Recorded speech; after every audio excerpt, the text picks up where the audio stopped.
The Case of Charles Dexter Ward by H.P. Lovecraft. Narrated by Brian Godwin. The essential salts of animals may be so prepared and preserved that an ingenious man may have the whole Ark of Noah in his own study, and raise the fine shape of an animal out of its ashes at his pleasure, and by the like method, from the essential salts of human dust, a philosopher may, without any criminal necromancy, call up the shape of any dead ancestor from the dust whereinto his body has been incinerated. Borellus. Part 1. A Result and a Prologue. From a private hospital for the insane, near Providence, Rhode Island, there recently disappeared an exceedingly singular person. He bore the name of Charles Dexter Ward, and was placed under restraint most reluctantly by the grieving father who had watched his aberration grow from a mere eccentricity to a dark mania involving both a possibility of murderous tendencies and a profound and peculiar change in the apparent contents of his mind. Doctors confess themselves quite baffled by this case, since it presented oddities of a general physiological as well as a psychological character. In the first place, the patient seemed oddly older than his 26 years would warrant. Mental disturbance, it is true, will age one rapidly, but the face of this young man had taken on a subtle cast which only the very aged normally acquire. In the second place, his organic processes showed a certain queerness of proportion, which nothing in medical experience can parallel. Respiration and heart action had a baffling lack of symmetry. The voice was lost, so that no noise above a whisper were possible. Digestion was incredibly prolonged and minimized, and neural reactions to standard stimuli bore no relation at all to anything heretofore recorded, either normal or pathological. The skin had a morbid chill and dryness, and the cellular structure of the tissue seemed exaggeratedly coarse and loosely knit. Even a large olive birthmark on the right hip had disappeared, whilst there had formed on the chest a very peculiar mole or blackish spot, of which no trace existed before. In general, all physicians agree that in Ward, the processes of metabolism had become retarded to a degree beyond precedent. Psychologically, too, Charles Ward was unique. His madness held no affinity to any sort recorded in even the latest and most exhaustive of treatises, and was conjoined to a mental force which would have made him a genius or a leader had it not been twisted into strange and grotesque forms. Dr. Willett, who was Ward's family physician, affirms that the patient's gross mental capacity, as gauged by his response to matters outside the sphere of his sanity, had actually increased since the seizure. Ward, it is true, was always a scholar and an antiquarian, but even his most brilliant early work did not show the prodigious grasp and insight displayed during his last examinations by the alienists. It was indeed a difficult matter to obtain a legal commitment to the hospital. So powerful and lucid did the youth's mind seem, and only on the evidence of others and on the strength of many abnormal gaps in his stock of information, as distinguished from his intelligence, was he finally placed in confinement. To the very moment of his vanishment, he was an omnivorous reader, and as great a conversationalist as his poor voice permitted, and shrewd observers, failing to foresee his escape, freely predicted that he would not be long in gaining his discharge from custody. Only Dr. Willett, who brought Charles Ward into the world and had watched his growth of body and mind ever since, seemed frightened at the thought of his future freedom. He had had a terrible experience and had made a terrible discovery, which he dared not reveal to his skeptical colleagues. Willett indeed presents a minor mystery all his own in his connection with the case. He was the last to see the patient before his flight, and emerged from that final conversation in a state of mixed horror and relief, which several recalled when Ward's escape became known 3 hours later. That escape itself is one of the unsolved wonders of Dr. Waite's hospital. A window open above a sheer drop of 60 feet could hardly explain it, yet after that talk with Willett, the youth was undeniably gone. Willett himself has no public explanations to offer, though he seems strangely easier in mind than before the escape. Many indeed feel that he would like to say more if he thought any considerable number would believe him. He had found Ward in his room, but shortly after his departure, the attendants knocked in vain. When they opened the door, the patient was not there, and all they found was the open window with a chill April breeze blowing in a cloud of fine bluish-gray dust that almost choked them. True, the dogs howled some time before, but that was while Willett was still present, and they had caught nothing and shown no disturbance later on. Ward's father was told at once over the telephone, but he seemed more saddened than surprised. By the time Dr. Waite called in person, Dr. Willett had been talking with him, and both disavowed any knowledge or complicity in the escape. Only from certain closely confidential friends of Willett and the senior Ward have any clues been gained, and even these are too widely fantastic for general credence. The one fact which remains is that up to the present time, no trace of the missing madman has been unearthed. Charles Ward was an antiquarian from infancy, no doubt gaining his taste from the venerable town around him, and from the relics of the past which filled every corner of his parents' old mansion in Prospect Street on the crest of the hill.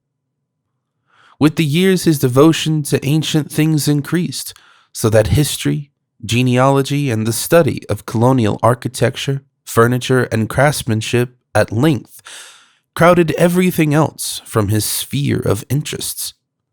These tastes are important to remember in considering his madness, for although they do not form its absolute nucleus, they play a prominent part in its superficial form. The gaps of information, which the alienists noticed were all related to modern matters, and were invariably offset by a correspondingly excessive, though outwardly concealed knowledge of bygone matters, as brought out by adroit questioning, so that one would have fancied the patient literally transformed to a former age through some obscure sort of auto-hypnosis. The odd thing was that Ward seemed no longer interested in the antiquities he knew so well. He had, it appears, lost his regard for them through sheer familiarity, and all his final efforts were obviously bent toward mastering those common facts of the modern world, which had been so totally and unmistakably expunged from his brain. That this wholesale deletion had occurred, he did his best to hide. But it was clear to all who watched him that his whole program of reading and conversation was determined by a frantic wish to imbibe such knowledge of his own life and of the ordinary, practical, and cultural background of the 20th century as ought to have been his virtue of his birth in 1902, and his education in the schools of our own time. Alienists are now wondering how, in view of his vitally impaired range of data, the escaped patient manages to cope with the complicated world of today. The dominant opinion being that he is lying low in some humble and unexacting position till his stock of modern information can be brought up to the normal. The beginning of Ward's madness is a matter of dispute among alienists. Dr. Lyman, the eminent Boston authority, places it in 1919 or 1920, during the boy's last year at the Moses Brown School, when he suddenly turned from the study of the past to the study of the occult, and refused to qualify for college on the ground that he had individual researches of much greater importance to make. This is certainly borne out by Ward's altered habits at the time, especially by his continual search through town records and among old burying grounds for a certain grave dug in 1771, the grave of an ancestor named Joseph Curwen, some of whose papers he professed to have found behind the paneling of a very old house in Olney Court on Stamper's Hill, which Curwen was known to have built and occupied. It is, broadly speaking, undeniable that the winter of 1919 to 20 saw a great change in Ward, whereby he abruptly stopped his general antiquarian pursuits and embarked on a desperate delving into occult subjects both at home and abroad, varied only by this strangely persistent search for his forefather's grave. From this opinion, however, Dr. Willett substantially dissents, basing his verdict on his close and continuous knowledge of the patient, and on frightful investigations and discoveries which he made toward the last.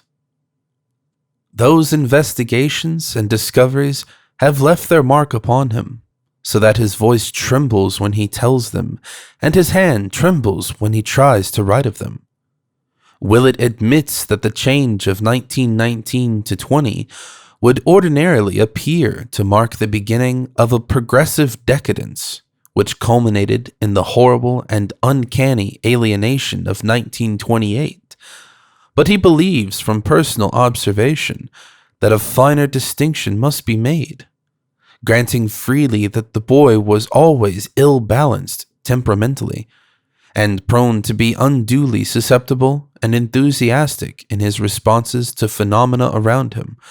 He refuses to concede that the early alteration marked the actual passage from sanity to madness, crediting instead Ward's own statement that he had discovered or rediscovered something whose effect on human thought was likely to be marvelous and profound. The true madness, he is certain, came with a later change.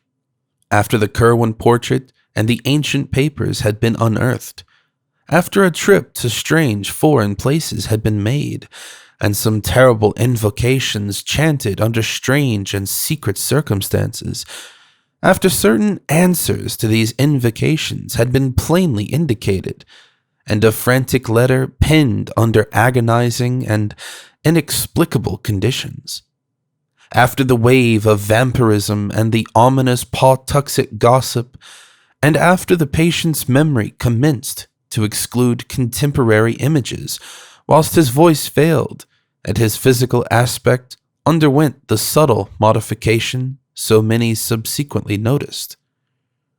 It was only about this time, Willett points out with much acuteness, that the nightmare qualities became indubitably linked with Ward, and the doctor feels shudderingly sure that enough solid evidence exists to sustain the youth's claim regarding his crucial discovery. In the first place, two workmen of high intelligence saw Joseph Curwen's ancient papers found. Secondly, the boy once showed Dr. Willett those papers and a page of the Curwen diary, and each of the documents had every appearance of genuineness.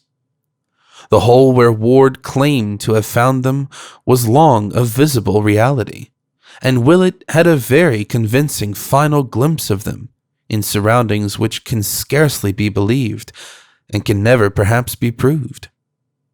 Then there were the mysteries and coincidences of the Orne and Hutchinson letters, and the problem of the Kerwin penmanship, and of what the detectives brought to light about Dr. Allen.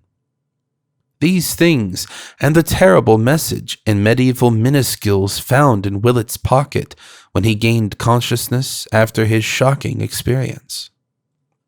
And most conclusive of all, there are the two hideous results which the doctor obtained from a certain pair of formula during his final investigations, results which virtually proved the authenticity of the papers and of their monstrous implications at the same time that those papers were born forever in human knowledge. One must look back at Charles Ward's earlier life as at something belonging as much to the past as the antiquities he loved so keenly. In the autumn of 1918, with a considerable show of zest in the military training of the period, he had begun his junior year at the Moses Brown School, which lies very near his home. The old main building, erected in 1819, had always charmed his youthful antiquarian sense, and the spacious park in which the academy is set appealed to his sharp eye for landscape. His social activities were few, and his hours were spent mainly at home in rambling walks, in his classes and drills, and in pursuits of antiquarian and genealogical data at the City Hall, the State House, the Public Library, the Athenaeum, the Historical Society, the John Carter Brown and John Hay Libraries of Brown University, and the newly opened Shepley Library in Benefit Street. One may picture him yet as he was in those days, tall, slim, and blond, with studious eyes and a slight stoop, dressed somewhat carelessly, and giving a dominant impression of harmless awkwardness rather than attractiveness. His walks were always adventurous in antiquity, during which he managed to recapture from the myriad relics of a glamorous old city a vivid and connected picture of the centuries before. His home was a great Georgian mansion atop the well-nigh precipitous hill that rises just east of the river, and from the rear windows of its rambling wings he could look dizzily out over all the clustered spires, domes, roofs, and skyscraper summits of the lower town to the purple hills of the countryside beyond. Here he was born, and from the lovely classic porch of the double-bayed brick facade, his nurse had first wheeled him in his carriage, past the little white farmhouse of 200 years before that the town had long ago overtaken, and on towards the stately colleges along the shady, sumptuous street, whose old square brick mansions and smaller wooden houses, with narrow, heavy-columned Doric porches, dreamed solid and exclusive amidst their generous yards and gardens. He had been wheeled, too, along sleepy Congdon Street, one tier lower down on the steep hill, and with its all-eastern homes on high terraces. The small wooden houses averaged a greater age here, for it was up this hill that the growing town had climbed, and in these rides he had imbibed something of the color of a quaint colonial village. The nurse used to stop and sit on the benches of Prospect Terrace to chat with policemen, and one of the child's first memories was of the great westward sea of hazy roofs and domes and steeples and far hills, which he saw one winter afternoon from that great railed embankment, all violet and mystic against a fevered, apocalyptic sunset of reds and golds and purples and curious greens. The vast marble dome of the State House stood out in massive silhouette, its crowning statue haloed fantastically by a break in one of the tinted stratus clouds that barred the flaming sky. When he was larger, his infamous walks began, first with his impatiently dragged nurse, and then alone in dreamy meditation. Farther and farther down that almost perpendicular hill he would venture, each time reaching older and quainter levels of the ancient city. He would hesitate gingerly down vertical Jenks Street, with its bank walls and colonial gables, to the shady Benefit Street corner, where before him was a wooden antique with an Ionic pilastered pair of doorways, and beside him a prehistoric gambler roof, with a bit of primal farmyard remaining, and the great Judge Durfee house, with its fallen vestiges of Georgian grandeur. It was getting to be a slum here, but the Titan elms cast a restoring shadow over the place, and the boy used to stroll south past the long lines of the pre-revolutionary homes with their great central chimneys and classic portals. On the eastern side, they were set high over basements with railed double flights of stone steps, and the young Charles could picture them as they were when the street was new, and red hills and periwigs set off the painted pediments, whose signs of wear were now becoming so visible. Westward the hill dropped almost as steeply as above, down to the old town street that the founders had laid out at the river's edge in 1636. Here ran innumerable little lanes with leaning, huddled houses of immense antiquity, and fascinated though he was, it was long before he dared to thread their archaic verticality, for fear they would turn out a dream for a gateway of unknown terrors. He found it much less formidable to continue along Benefit Street, past the iron fence of St. John's hidden churchyard, and the rear of the 1761 Colony House, and the moldering bulk of the Golden Ball Inn, where Washington stopped. At Meeting Street, the success of Jail Lane and King Street of other periods, he would look up toward the east to see the arced flight of steps to which the highway had to resort in climbing the slope, and downward to the west, glimpsing the old brick colonial schoolhouse that smiles across the road at the ancient sign of Shakespeare's Head, where the Providence Gazette and Country Journal was printed before the Revolution. Then came the exquisite First Baptist Church of 1775, luxurious with its matchless Gibbs steeple and the Georgian roofs and cupolas hovering by. Here and to the southward the neighborhood became better, flowering at last into a marvelous group of early mansions, but still the little ancient lanes led off down the precipice to the west, spectral in their many-gabbled archaism, and dipping to a riot of iridescent decay, where the wicked old waterfront recalls its proud East India days, amidst polyglot vice and squalor, rotting wharves, and blear-eyed ship chandleries, with such surviving alley names as Packet, Bullion, Gold, Silver, Coin, Doubloon, Sovereign, Guilder, Dollar, Dime, and Cent.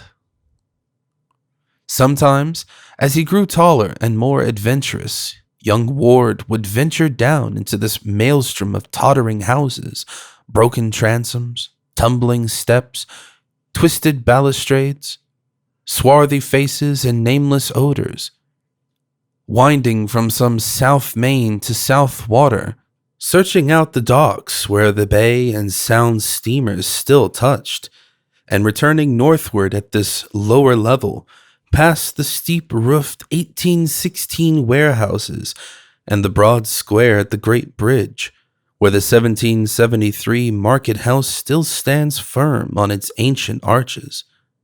In that square, he would pause to drink in the bewildering beauty of the old town as it rises on its eastward bluff, decked with its two Georgian spires and crowned by the vast New Christian Science Dome, as London is crowned by St. Paul's. He liked mostly to reach this point in the late afternoon, when the slanting sunlight touches the market house, and the ancient hill roofs and belfries with gold, and throws magic around the dreaming wharves where Providence Indiamen used to ride at anchor. After a long look, he would grow almost dizzy with a poet's love for the sight, and then he would scale the slope homeward in the dusk, past the old white church, and up the narrow precipitous ways, where yellow gleams would begin to peep out in small-paned windows and through fanlights set high over double flights of steps with curious wrought-iron railings. At other times and in later years, he would seek for vivid contrasts, spending half a week in the crumbling colonial regions northwest of his home, where the hill drops to the lower eminence of Stamper's Hill, with its ghetto and Negro quarter clustering round the place where the Boston stagecoach used to start before the Revolution, and the other half in the gracious southerly realm about George, Benevolent, Power, and William Streets, where the old slope holds unchanged the fine estates and bits of walled garden and steep green lane, in which so many fragrant memories linger. These rambles, together with the diligent studies which accompanied them, certainly account for a large amount of the antiquarian lore, which at last crowded the modern world from Charles Ward's mind, and illustrate the mental soil upon which fell, in that fateful winter of 1919 to 1920, the seeds that came to such strange and terrible fruition. Dr. Willett is certain that up to this ill-omened winter of first change, Charles Ward's antiquarianism was free from every trace of the morbid. Graveyards held him for no particular attraction beyond their quaintness and historic value, and of anything like violence or savage instinct he was utterly devoid.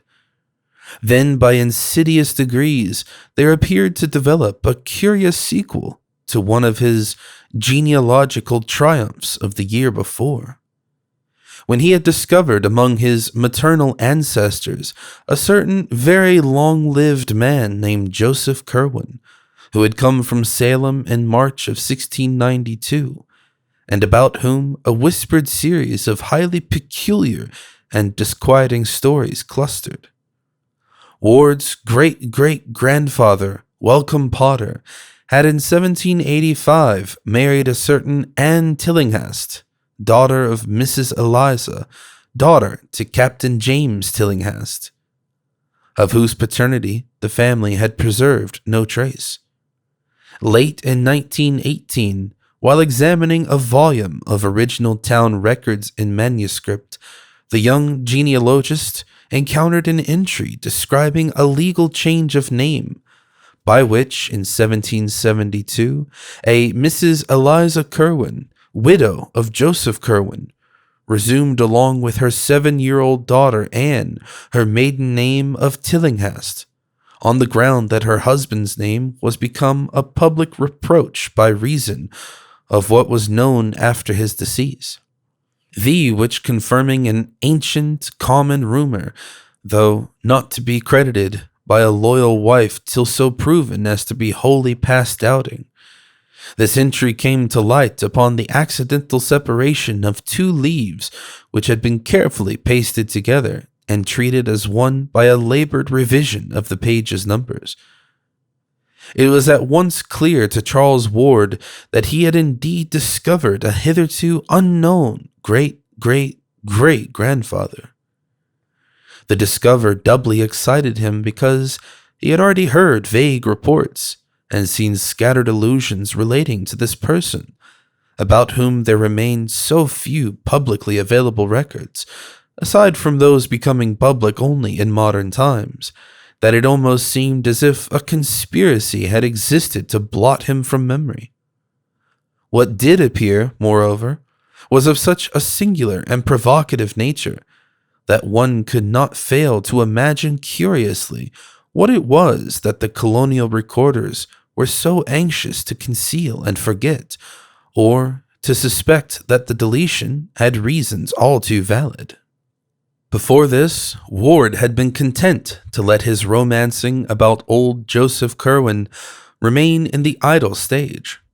But having discovered his own relationship to this apparently hushed-up character, he proceeded to hunt out as systematically as possible whatever he might find concerning him.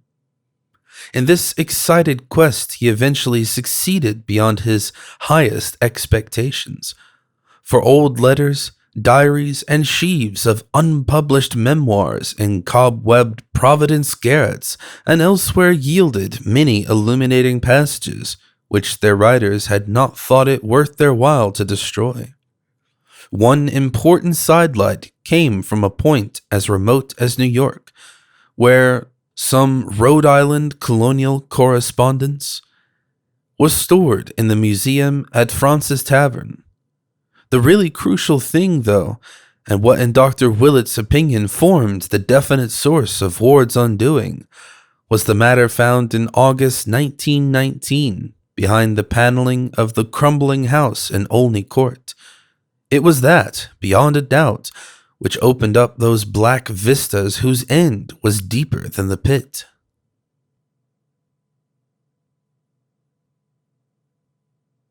Part 2. An Antecedent and a Horror. Joseph Curwen, as revealed by the rambling legends embodied in what Ward heard and unearthed, was a very astonishing, enigmatic, and obscurely horrible individual. He had fled from Salem to Providence, that universal haven of the odd, the free, and the dissenting. At the beginning of the great witchcraft panic, being in fear of accusation because of his solitary ways and queer chemical or alchemical experiments. He was a colorless-looking man of about 30, and was soon found qualified to become a freeman of Providence. Thereafter, buying a home lot just north of Gregory Dexter's at about the foot of Olney Street. His house was built on Stamper's Hill west of the town street, in what later became Olney Court, and in 1761 he replaced this with a larger one on the same site, which is still standing. Now, the first odd thing about Joseph Curwen was that he did not seem to grow much older than he had been on his arrival. He engaged in shipping enterprises, purchased wharfage near Mile End Cove, helped rebuild the Great Bridge in 1713, and in 1723 was one of the founders of the Congregational Church on the Hill. But always did he retain the nondescript aspect of a man not greatly over 30 or 35. As decades mounted up, this singular quality began to excite wide notice, but Curwen always explained it by saying that he came of hardy forefathers and practiced a simplicity of living which did not wear him out. How much simplicity could be reconciled with the inexplicable comings and goings of the secretive merchant, and with the clear gleaming of his windows at all hours of night, was not very clear to the townsfolk. They were prone to assign other reasons for his continued youth and longevity. It was held, for the most part, that Curwen's incessant mixings and boilings of chemicals had much to do with his condition. Gossip spoke of the strange substances he brought from London and the Indies on his ships, or purchased in Newport, Boston, and New York. And when old Dr. Jabez Bowen came from Rehoboth and opened his apothecary shop across the Great Bridge at the sign of the Unicorn and Mortar, there was ceaseless talk of the drugs, acids, and metals that the taciturn recluse incessantly bought or ordered from him. Acting on the assumption that Curwen possessed a wondrous and secret medical skill, many sufferers of various sorts applied to him for aid. But though he appeared to encourage their belief in a non-committal way, he always gave them odd-colored potions in response to their requests. It was observed that his ministrations to others seldom proved of benefit. At length, when over 50 years had passed since the stranger's advent, and without producing more than 5 years' apparent change in his face and physique, the people began to whisper more darkly, and to meet more than halfway that desire for isolation which he had always shown. Private letters and diaries of the period reveal, too, a multitude of other reasons why Joseph Curwen was marveled at, feared, and finally shunned like a plague. His passion for graveyards, in which he was glimpsed at all hours and under all conditions, was notorious, though no one had witnessed any deed on his part which could actually be termed ghoulish. On the Pawtuxet Road, he had a farm, at which he generally lived during the summer, and to which he would frequently be seen riding at various odd times of the day or night. Here, his only visible servants, farmers, and caretakers were a sullen pair of aged Narragansett Indians, the husband dumb and curiously scarred, and the wife of a very repulsive cast of countenance, probably due to a mixture of Negro blood. In the lean-to of his house was the laboratory where most of his chemical experiments were conducted. Curious porters and teamers who delivered bottles, bags, or boxes at the small rear door would exchange accounts of the fantastic flasks, crucibles, alembics, and furnaces they saw in the low-shelved room, and prophesied in whispers that the closed-mouthed chemist, by which they meant alchemist, would not be long in finding the philosopher's stone. The nearest neighbors to this farm, the Finners, a quarter of a mile away, had still queerer things to tell of certain sounds which they insisted came from the Curwen place in the night.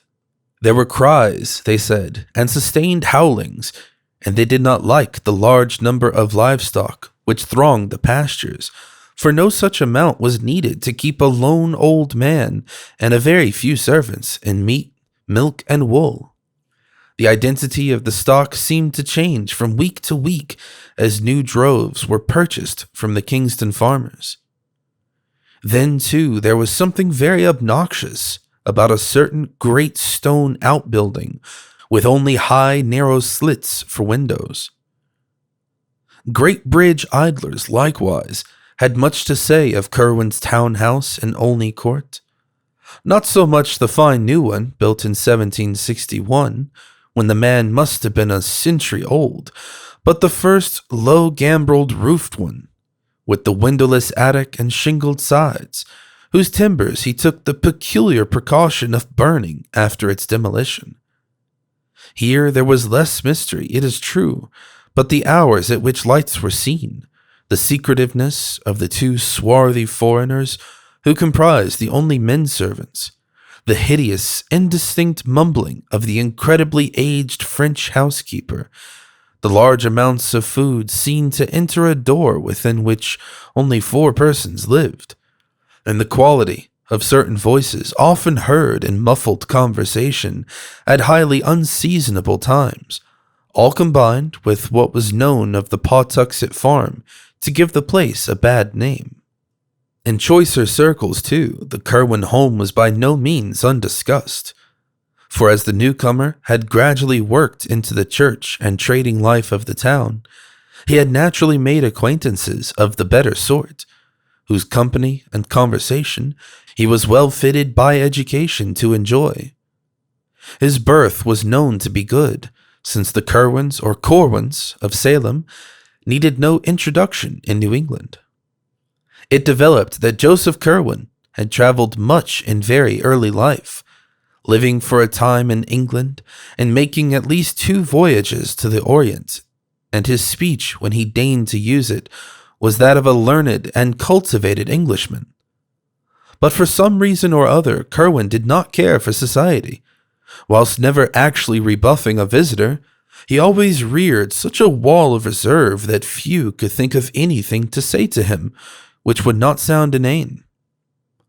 There seemed to lurk in his bearing some cryptic, sardonic arrogance, as if he had come to find all human beings dull through having moved among stranger and more potent entities.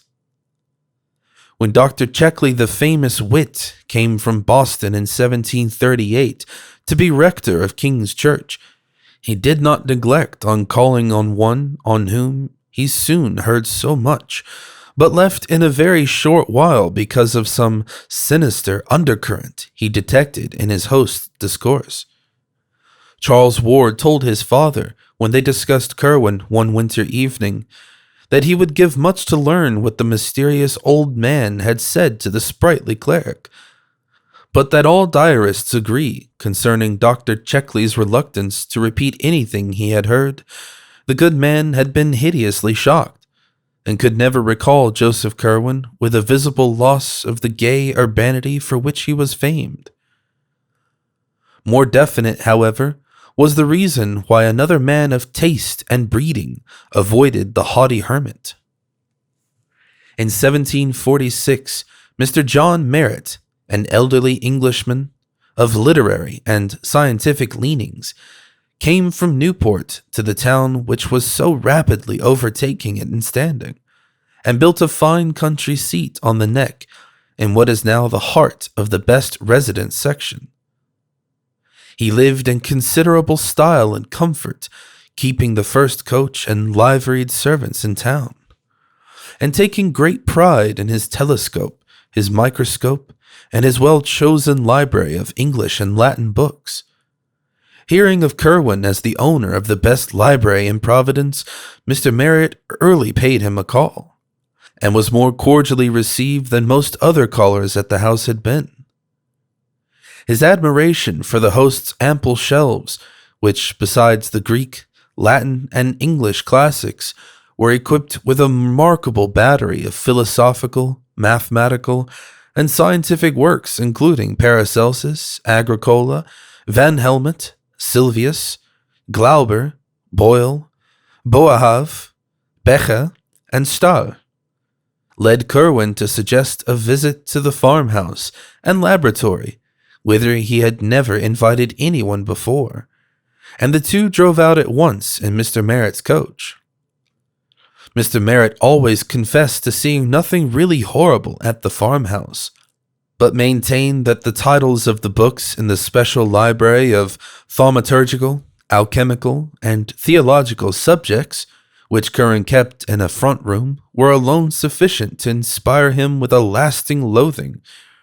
Perhaps, however, the facial expression of the owner in exhibiting them contributed much of the prejudice.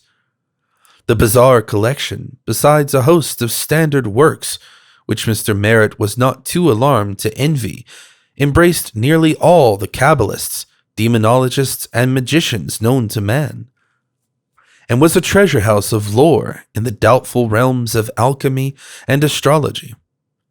Hermes Trismegistus, in Mesner's edition, the Turba Philosophorum, Geber's Liber Investigationis, and Artifius's Key of Wisdom, all were there, with the Kabbalistic Zohar, Peter Jammy's set of Albertus Magnus, Raymond Lully's Ars Magna et Ultima in Zetzner's edition, Roger Bacon's Thesaurus Chemicus, Flood's Clavis Alchemae, and Trithemius's De Lapida Philosophico, crowding them close. Medieval Jews and Arabs were represented in profusion, and Mr. Merritt turned pale when, upon taking down a fine volume conspicuously labeled as Kanun-e-Islam, he found it was in truth the forbidden Necronomicon of the mad Arab Abdul al-Hazred, of which he had heard such monstrous things whispered some years previously, after the exposure of nameless rites at the strange little fishing village of Kingsport in the province of the Massachusetts Bay. But oddly enough, the worthy gentleman owned himself most impalpably disquieted by a mere minor detail. On the huge mahogany table there lay face downward a badly worn copy of Borellus, bearing many cryptical marginalia and interlineations in Curwen's hand. The book was open at about its middle, and one paragraph displayed thick and tremulous pen strokes beneath the lines of mystic black letter that the visitor could not resist scanning it through. Whether it was the nature of the passage underscored or the feverish heaviness of the strokes which formed the underscoring, he could not tell. But something in that combination affected him very badly and very peculiarly. He recalled it to the end of his days, writing it down from memory in his diary, and once trying to recite it to his close friend, Dr. Checkley, till he saw how greatly it disturbed the urbane rector. It read, "The essential salts of animals may be so prepared and preserved that an ingenious man may have the whole arc of Nova in his own study, and raise the fine shape of an animal out of its ashes at his pleasure. And by the like method, from the essential salts of human dust, a philosopher may, without any criminal necromancy, call up the shape of any dead ancestor from the dust, whereinto his body has been incinerated." It was near the docks along the southerly part of the town street, however, that the worst things were muttered about Joseph Curwen. Sailors are superstitious folk, and the seasoned salts who manned the infinite rum, slave, and molasses sloops, the rakish privateers, and the great brigs of the Browns, Crawfords, and Tillinghasts, all made strange furtive signs of protection when they saw the slim, deceptively young-looking figure, with its yellow hair and slight stoop, entering the Curwen warehouse in Doubloon Street, or talking with captains and supercargoes on the long quay, where the Curwen ships rode restlessly. Curwen's own clerks and captains hated and feared him, and all his sailors were mongrel riffraff from Martinique, St. Eustatius, Havana, or Port Royal. It was, in a way, the frequency with which these sailors were replaced which inspired the acutest and most tangible part of the fear in which the old man was held. A crew would be turned loose in the town on shore leave, some of its members perhaps charged with this errand or that, and then reassembled, it would be almost sure to lack one or more men. That many of the errands had concerned the farm of the Pawtuxet Road, and that few of the sailors had ever been seen to return from that place was not forgotten. So that in time it became exceedingly difficult for Curwen to keep his oddly assorted hands. Almost invariably several would desert soon after hearing the gossip of the Providence wharves, and their replacement in the West Indies became an increasingly great problem to the merchant. In 1760, Joseph Curwen was virtually an outcast, suspected of vague horrors and demonic alliances, which seemed all the more menacing because they could not be named, understood, or even proved to exist. The last straw may have come from the affair of the missing soldiers in 1758, for in March and April of that year, 2 royal regiments on their way to New France were quartered in Providence, and depleted by an inexplicable process far beyond the average rate of desertion. Rumor dwelt on the frequency with which Curwen was wont to be seen talking with the red-coated strangers, and as several of them began to be missed, people thought of the odd conditions among his own seamen. What would have happened if the regiments had not been ordered on, no one can tell. Meanwhile, the merchant's worldly affairs were prospering. He had a virtual monopoly of the town's trade in saltpeter, black pepper, and cinnamon, and easily led any other one shipping establishment, save the Browns, in his importation of brassware, indigo, cotton, woolens, salt, rigging, iron, paper, and English goods of every kind. Such shopkeepers as James Green, at the sign of the Elephant in Cheapside, the Russells, at the sign of the Golden Eagle across the bridge, or Clark and Nightingale at the Frying Pan and Fish near the new coffee house, depended almost wholly upon him for their stock, and his arrangements with the local distillers, the Narragansett dairymen and horse breeders, and the Newport candle makers made him one of the prime exporters of the colony. Ostracized though he was, he did not lack for civic spirit of a sort. When the colony house burned down, he subscribed handsomely to the lotteries by which the new brick one, still standing at the head of its parade in the old main street, was built in 1761. In that same year, too, he helped rebuild the Great Bridge after the October gale. He replaced many of the books of the public library consumed in the colony house fire, and brought heavily in the lottery that gave the muddy market parade and deep-rutted town streets their pavement of great round stones with a brick footwalk or causey in the middle. About this time also he built the plain but excellent new house, whose doorway is still such a triumph of carving. When the Whitefield adherents broke off from Dr. Cotton's Hill Church in 1743 and founded Deacon Snow's church across the bridge, Curwen had gone with them, though his zeal and attendance soon abated. Now, however, he cultivated piety once more, as if to dispel the shadow which had thrown him into isolation, and would soon begin to wreck his business fortunes if not sharply checked.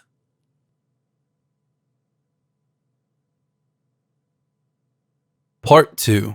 Section 2. The sight of this strange, pallid man, hardly middle-aged in aspect, yet certainly not less than a full century old, seeking at last to emerge from a cloud of fright and detestation too vague to pin down or analyze, was at once a pathetic, a dramatic, and a contemptible thing.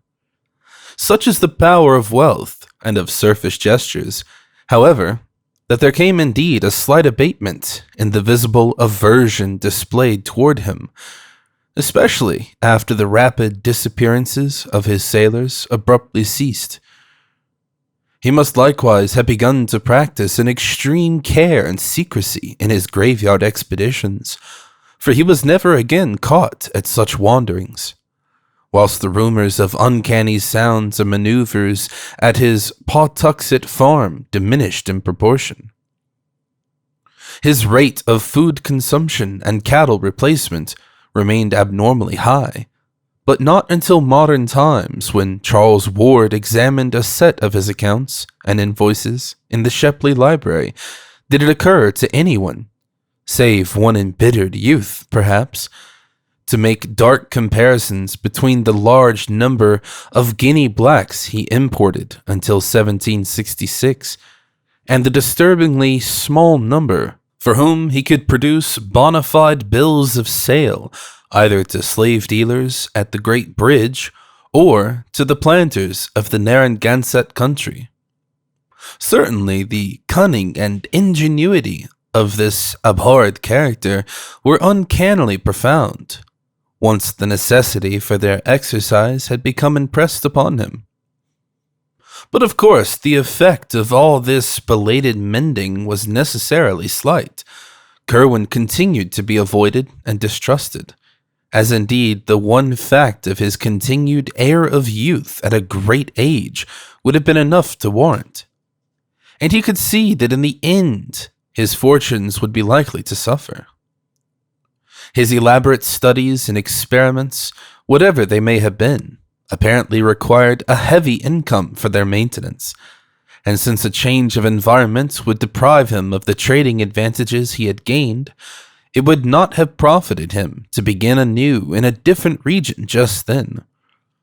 Judgment demanded that he patch up his relations with the townsfolk of Providence, so that his presence might no longer be a signal for hushed conversation, transparent excuses of errands elsewhere, and a general atmosphere of constraint and uneasiness.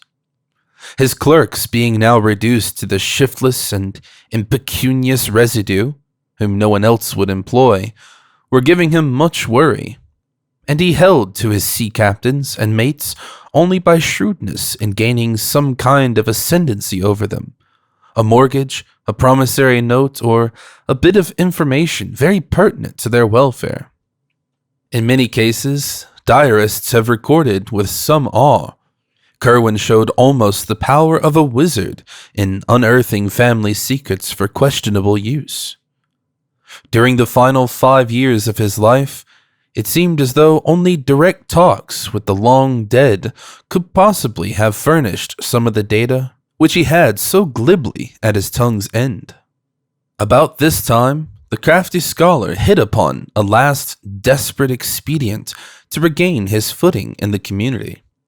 Hitherto a complete hermit, he now determined to contract an advantageous marriage, securing as a bride some lady whose unquestioned position would make all ostracism of his home impossible.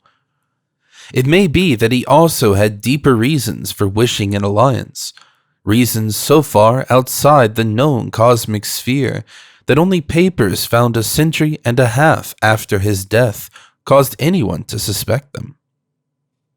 But of this nothing certain can ever be learned. Naturally, he was aware of the horror and indignation with which any ordinary courtship of his would be received. Hence, he looked about for some likely candidate upon whose parents he might exert a suitable pressure. Such candidates, he found, were not at all easy to discover, since he had very particular requirements in the way of beauty, accomplishments, and social security. At length, his survey narrowed down to the household of one of his best and oldest ship captains, a widower of high birth and unblemished standing, named Dute Tillinghast, whose only daughter Eliza seemed dowered with every conceivable advantage, save prospects as an heiress. Captain Tillinghast was completely under the domination of Kerwin, and consented, after a terrible interview in his cupolaed house on Powers Lane Hill, to sanction the blasphemous alliance. Eliza Tillinghast was at that time 18 years of age, and had been reared as gently as the reduced circumstances of her father permitted. She had attended Stephen Jackson's school opposite the courthouse parade, and had been diligently instructed by her mother, before the latter's death of smallpox in 1757, in all the arts and refinements of domestic life. A sampler of hers, worked in 1753 at the age of 9, may still be found in the rooms of the Rhode Island Historical Society. After her mother's death, she had kept the house, aided only by one old black woman. Her arguments with her father concerning the proposed Kerwin marriage must have been painful indeed, but of these we have no record. Certain it is that her engagement to young Ezra Whedon, second mate of the Crawford Packet Enterprise, was dutifully broken off, and that her union with Joseph Kerwin took place on the 7th of March, 1763, in the Baptist Church, in the presence of one of the most distinguished assemblages which the town could boast, the ceremony being performed by the younger Samuel Windsor. The Gazette mentioned the event very briefly, and in most surviving copies the item in question seems to be cut or torn out. Ward found a single intact copy after much search in the archives of a private collector of note, observing with amusement the meaningless urbanity of the language. Monday evening last, Mr. Joseph Kerwin, of this town, merchant, was married to Miss Eliza Tillinghast, daughter of Captain Dute Tillinghast, a young lady who has real merit, added to a beautiful person, to grace the connubial state and perpetuate its felicity. The collection of Durfee Arnold letters, discovered by Charles Ward shortly before his first reputed madness in the private collection of Melville F. Peters, Esquire of George Street, and covering this and a somewhat antecedent period, throws vivid light on the outrage done to public sentiment by this ill-assorted match. The social influence of the Tillinghasts, however, was not to be denied, and once more Joseph Kerwin found his house frequented by persons whom he could never otherwise have induced to cross his threshold. His acceptance was by no means complete, and his bride was socially the sufferer through her forced venture.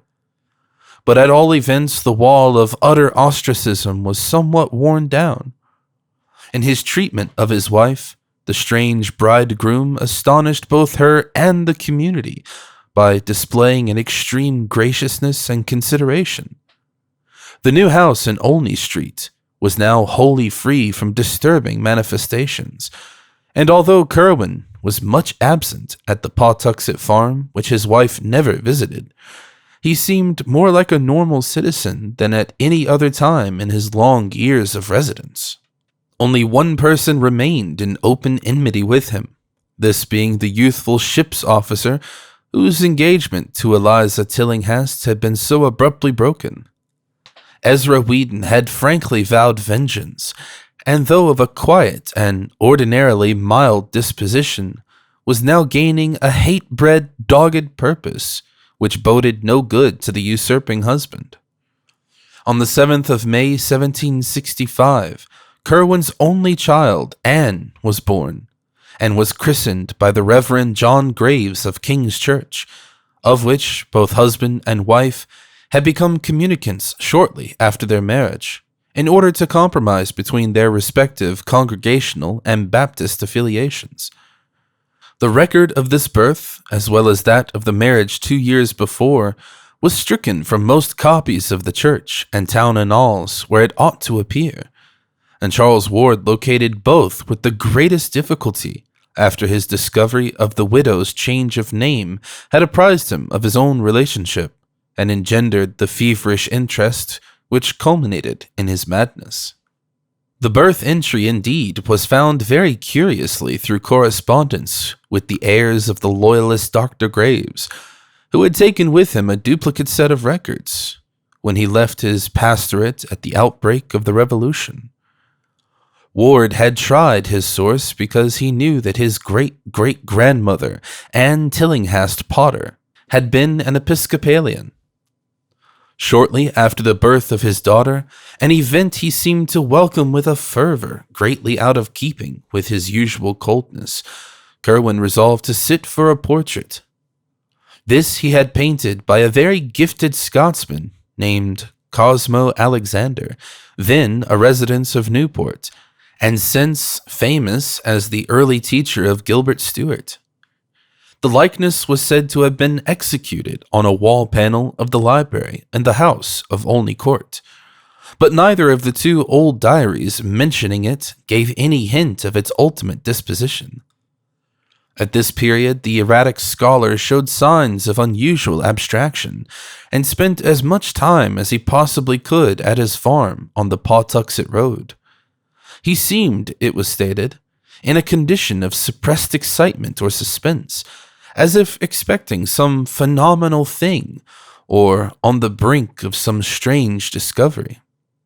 Chemistry or alchemy would appear to have played a great part, for he took from his house to the farm the greater number of his volumes on that subject. His affection of civic interest did not diminish, and he lost no opportunities for helping such leaders as Stephen Hopkins, Joseph Brown, and Benjamin West in their efforts to raise the cultural tone of the town, which was then much below the level of Newport in its patronage of the liberal arts. He had helped Daniel Jinkies found his bookshop in 1763, and was thereafter his best customer, extending aid likewise to the struggling Gazette that appeared each Wednesday at the sign of Shakespeare's Head.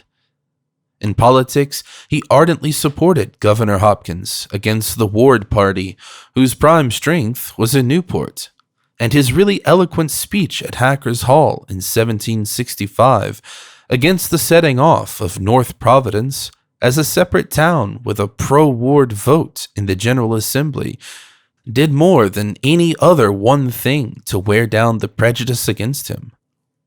But Ezra Whedon, who watched him closely, sneered cynically at all this outward activity, and freely swore that it was no more than a mask for some nameless traffic with the blackest gulfs of Tartarus. The revengeful youth began a systematic study of the man and his doings whenever he was in port, spending hours at night by the wharves with a dory in readiness when he saw lights in the Kerwin warehouses, and following the small boat, which would sometimes steal quietly off and down the bay. He also kept as close a watch as possible on the Pawtuxet farm, and was once severely bitten by the dogs the old Indian couple loosed upon him.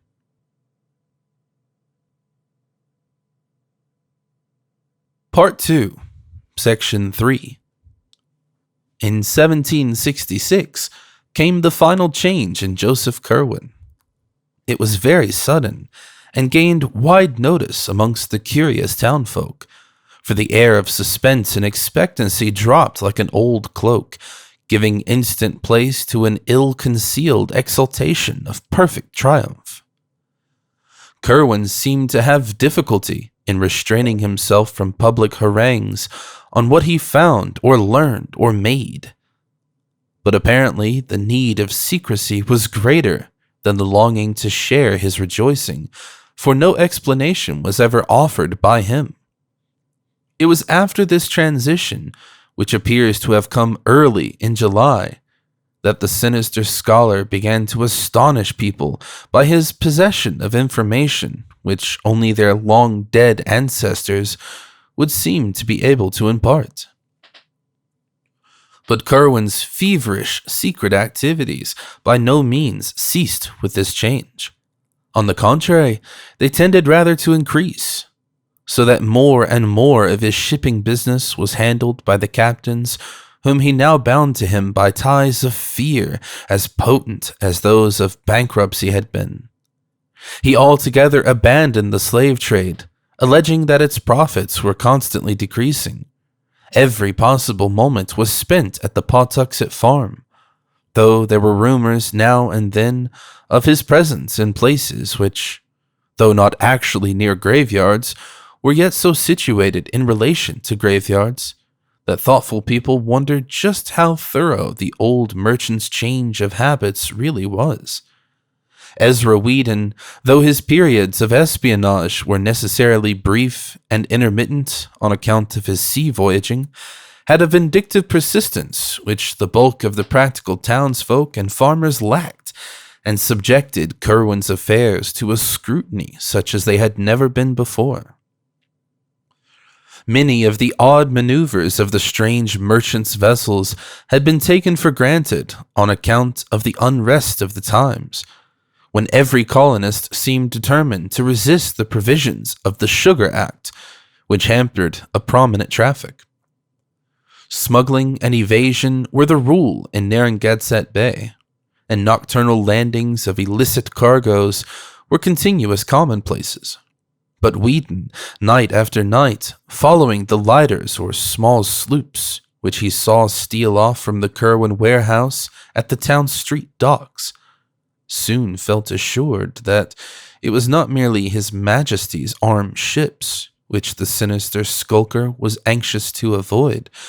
Prior to the change in 1766, these boats had, for the most part, contained chained Negroes who were carried down and across the bay and landed at an obscure point on the shore just north of Pawtuxet, being afterward driven up the bluff and across country to the Kerwin farm, where they were locked in that enormous stone outbuilding which had only high narrow slits for windows. After that change, however, the whole program was altered. Importation of slaves ceased at once, and for a time Kerwin abandoned his midnight sailings. Then, about the spring of 1767, a new policy appeared. Once more the lighters grew wont to put out from the black, silent docks, and this time they would go down the bay some distance, perhaps as far as Namquit Point, where they would meet and receive cargo from strange ships of considerable size and widely varied appearance.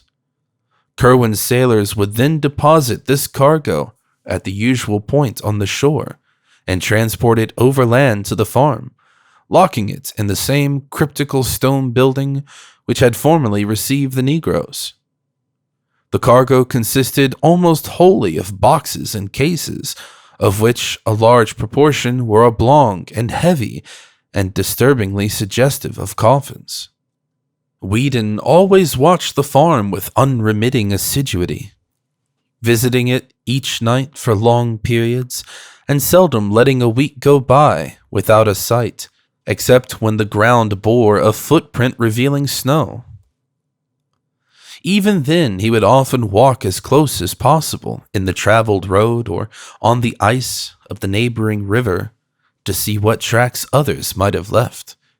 Finding his own vigils interrupted by nautical duties, he hired a tavern companion named Eleazar Smith to continue the survey during his absences, and between them, the two could have set in motion some extraordinary rumors. That they did not do so was only because they knew the effect of publicity would be to warn their quarry and make further progress impossible. Instead, they wished to learn something definite before taking any action. What they did learn must have been startling indeed, and Charles Ward spoke many times to his parents of his regrets at Whedon's later burning of his notebooks. All that can be told of their discoveries is what Eleazar Smith jotted down in a none too coherent diary, and what other diarists and letter writers have timidly repeated from the statements which they finally made, and according to which the farm was only the outer shell of some vast and revolting menace, of a scope and depth too profound and intangible for more than shadowy comprehension. It is gathered that Whedon and Smith became early convinced that a great series of tunnels and catacombs, inhabited by a very sizable staff of persons, besides the old Indian and his wife, underlay the farm. The house was an old peaked relic of the middle 17th century, with enormous stack chimney and diamond-pane lattice windows, the library being in a lean-to toward the north, where the roof came nearly to the ground. This building stood clear of any other, yet judging by the different voices heard at odd times from within, it must have been accessible through secret passages beneath. These voices before 1766 were mere mumblings and Negro whisperings and frenzied screams, coupled with curious chants or invocations. After that date, however, they assumed a very singular and terrible cast, as they ran the gamut betwixt dronings of dull acquiescence and explosions of frantic pain or fury, rumblings of conversations and whines of entreaty, pantings of eagerness and shouts of protest.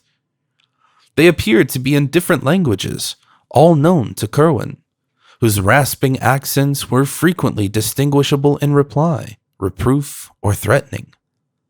Sometimes it seemed that several persons must be in the house: Curwen, certain captives, and the guards of those captives.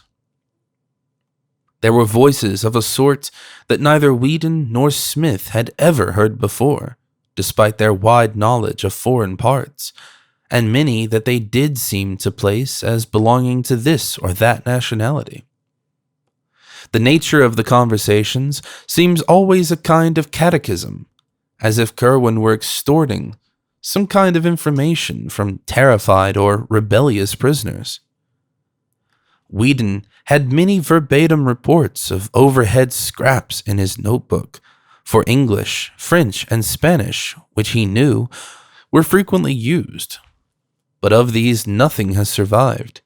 He did, however, say that besides a few ghoulish dialogues, in which the past affairs of Providence families were concerned, most of the questions and answers he could understand were historical or scientific, occasionally pertaining to very remote places and ages.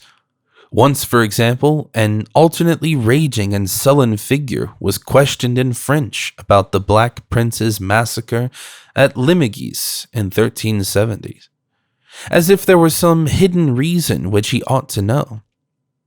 Curwen asked the prisoner, if prisoner it were, whether the order to slay was given because of the sign of the goat found on the altar in the ancient Roman crypt beneath the cathedral, or whether the dark man of the Hatavian coven had spoken the 3 words.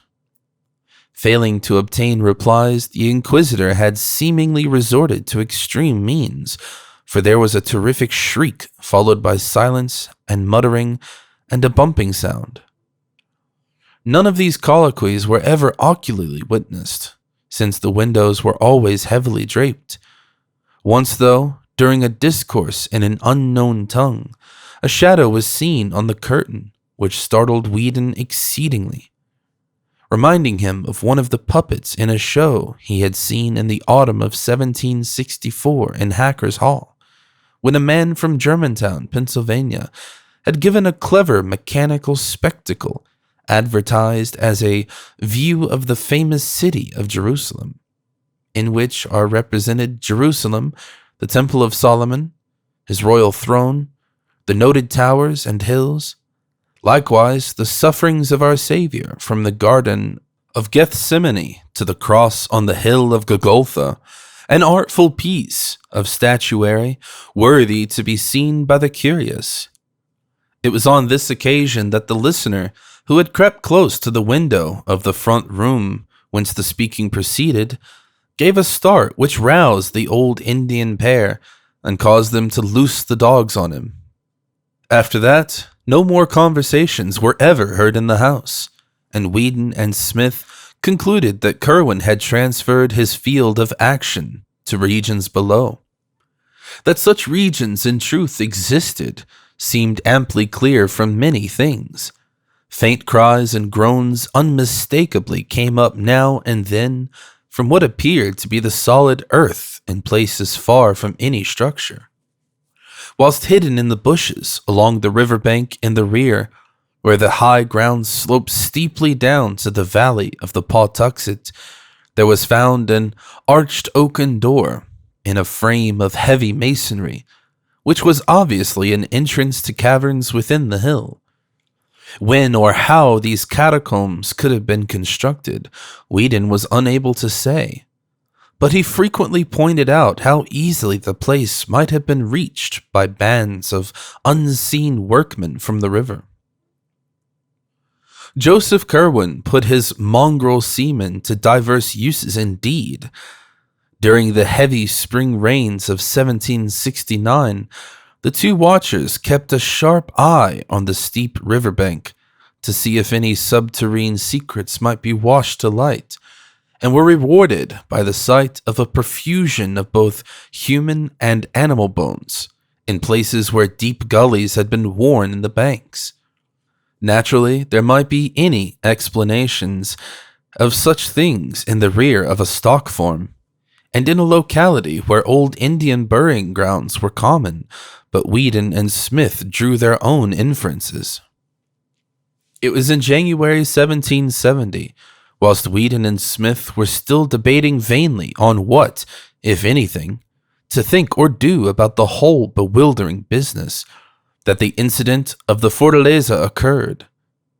Exasperated by the burning of the revenue sloop Liberty at Newport during the previous summer, the customs fleet under Admiral Wallace had adopted an increased vigilance concerning strange vessels, and on this occasion His Majesty's armed schooner Signet, under Captain Charles Leslie, captured, after a short pursuit, one early morning the Snow, Fortaleza of Barcelona, Spain, under Captain Manuel Arruda, bound according to its log from Grand Cairo, Egypt, to Providence.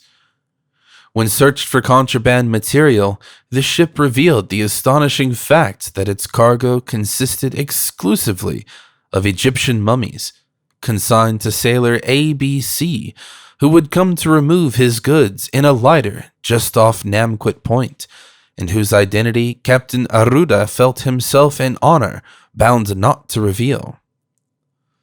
The Vice Admiralty Court at Newport, at a loss of what to do in view of the non-contraband nature of the cargo, on the one hand, and of the unlawful secrecy of the entrance, on the other hand, compromised on Collector Robinson's recommendation by freeing the ship, but forbidding it a port in Rhode Island waters.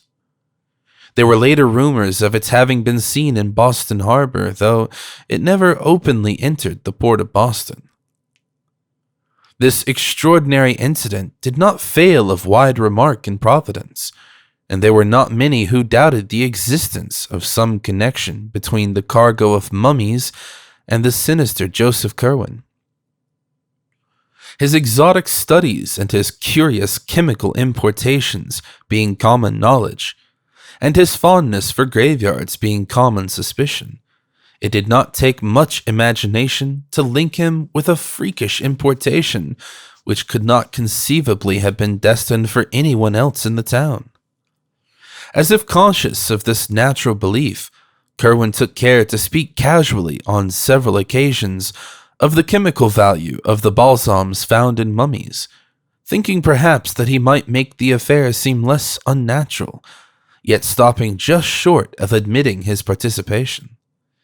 Whedon and Smith, of course, felt no doubt whatsoever of the significance of the thing, and indulged in the wildest theories concerning Curwen and his monstrous labors. The following spring, like that of the year before, had heavy rains, and the watchers kept careful track of the river bank behind the Curwen farm.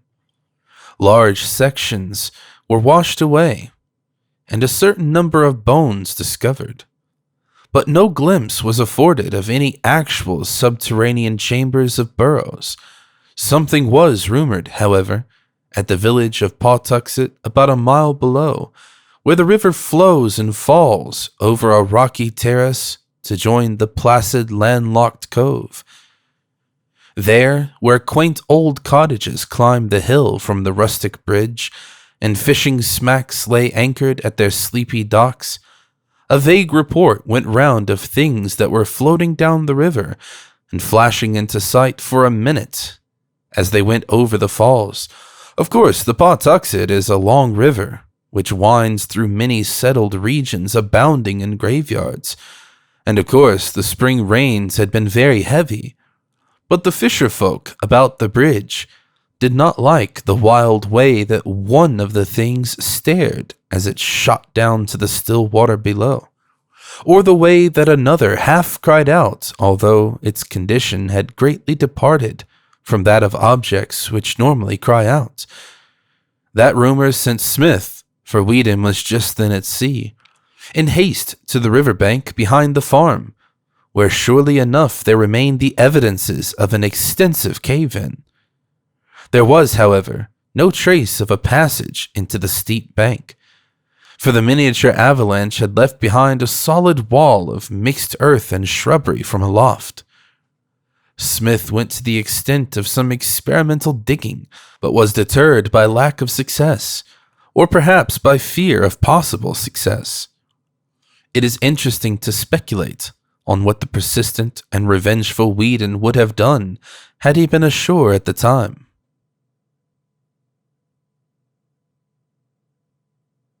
Part 2, Section 4. By the autumn of 1770, Whedon decided that the time was ripe to tell others of his discoveries, for he had a large number of facts to link together, and a second eyewitness to refute the possible charge that jealousy and vindictiveness had spurred his fancy. As his first confidant, he selected Captain James Mathewson of the Enterprise, who on the one hand knew him well enough not to doubt his veracity, and on the other hand was sufficiently influential in the town to be heard in turn with respect. The colloquy took place in an upper room of Sabin's Tavern near the docks, with Smith present to corroborate virtually every statement, and it could be seen that Captain Mathewson was tremendously impressed. Like nearly everyone else in the town, he had had black suspicions of his own anent, Joseph Curwen. Hence it needed only this confirmation and enlargement of data to convince him absolutely. At the end of the conference he was very grave, and enjoined strict silence upon the two younger men, He would, he said, transmit the information separately to some 10 or so of the most learned and prominent citizens of Providence, ascertaining their views and following whatever advice they might have to offer. Secrecy would probably be essential in any case, for this was no matter that the town constables or militia could cope with. And above all else, the excitable crowd must be kept in ignorance, lest there be enacted in these already troublous times a repetition of that frightful Salem panic of less than a century before, which had first brought Curwen hither. The right persons to tell, he believed, would be Dr. Benjamin West, whose pamphlet on the late transit of Venus proved him a scholar and keen thinker, Reverend James Manning, president of the college which had just moved up from Warren and was temporarily housed in the new King Street schoolhouse, awaiting the completion of its building on the hill above Presbyterian Lane. Ex-Governor Stephen Hopkins, who had been a member of the Philosophical Society at Newport and was a man of very broad perceptions. John Carter, publisher of the Gazette. All four of the Brown brothers, John, Joseph, Nicholas, and Moses, who formed the recognized local magnates, and of whom Joseph was an amateur scientist of parts. Old Dr. Jabez Bowen, whose erudition was considerable, and who had much first-hand knowledge of Curwen's odd purchases, and Captain Abraham Whipple, a privateersman of phenomenal boldness and energy, who could be counted on to lead in any active measures needed. These men, if favorable, might eventually be brought together for collective deliberation, and with them would rest the responsibility of deciding whether or not to inform the governor of the colony, Joseph Wanton of Newport, before taking action. The mission of Captain Mathewson prospered beyond his highest expectations, for whilst he found one or two of the chosen confidants somewhat skeptical of the possible ghastly side of Whedon's tale, there was not one who did not think it necessary to take some sort of secret and coordinated action.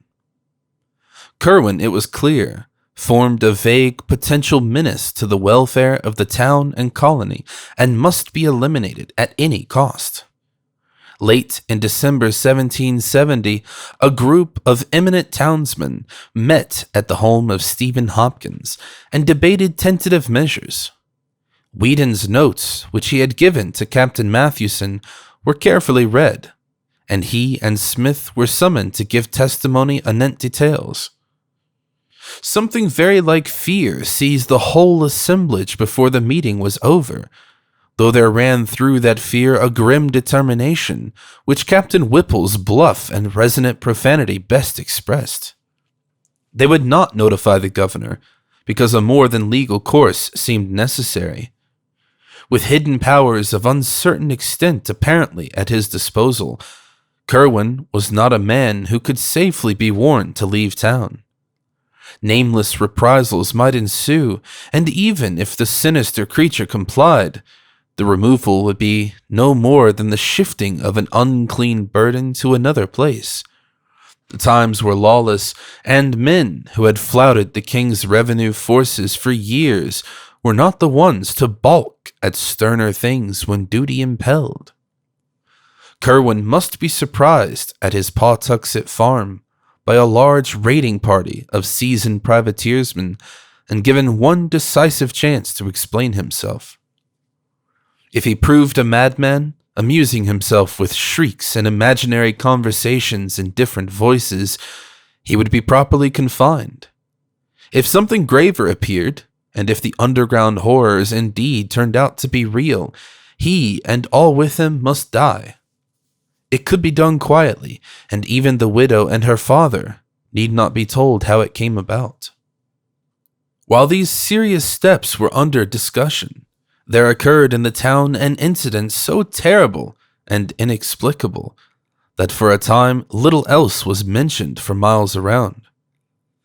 In the middle of a moonlit January night, with heavy snow underfoot, there resounded over the river and up the hill, a shocking series of cries which brought sleepyheads to every window, and people around Weybosset Point saw a great white thing plunging frantically along the badly cleared space in front of the Turk's Head. There was a baying of dogs in the distance, but this subsided as soon as the clamor of the awakened town became audible.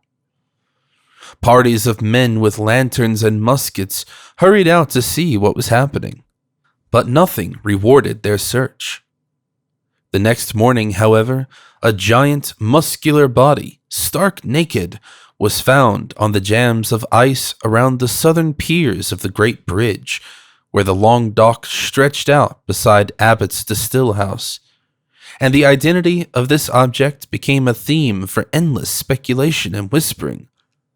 It was not so much the younger as the older folk who whispered, for only the patriarchs did that rigid face with horror-bulging eyes strike any chord of memory. They, shaking as they did so, exchanged furtive murmurs of wonder and fear, for in those stiff, hideous features lay a resemblance so marvelous as to be almost an identity. And that identity was with a man who had died full 50 years before. Ezra Whedon was present at the finding, and remembering the bang of the night before, set out along Weybosset Street and across Muddy Dock Bridge, whence the sound had come.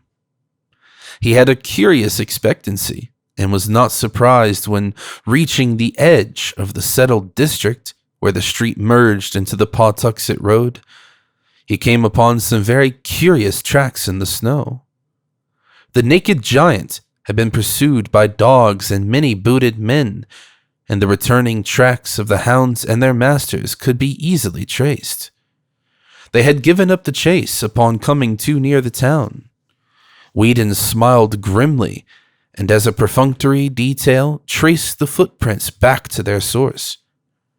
It was the Pawtuxet farm of Joseph Curwen, as well he knew it to be, and he would have given much had the yard been less confusingly trampled.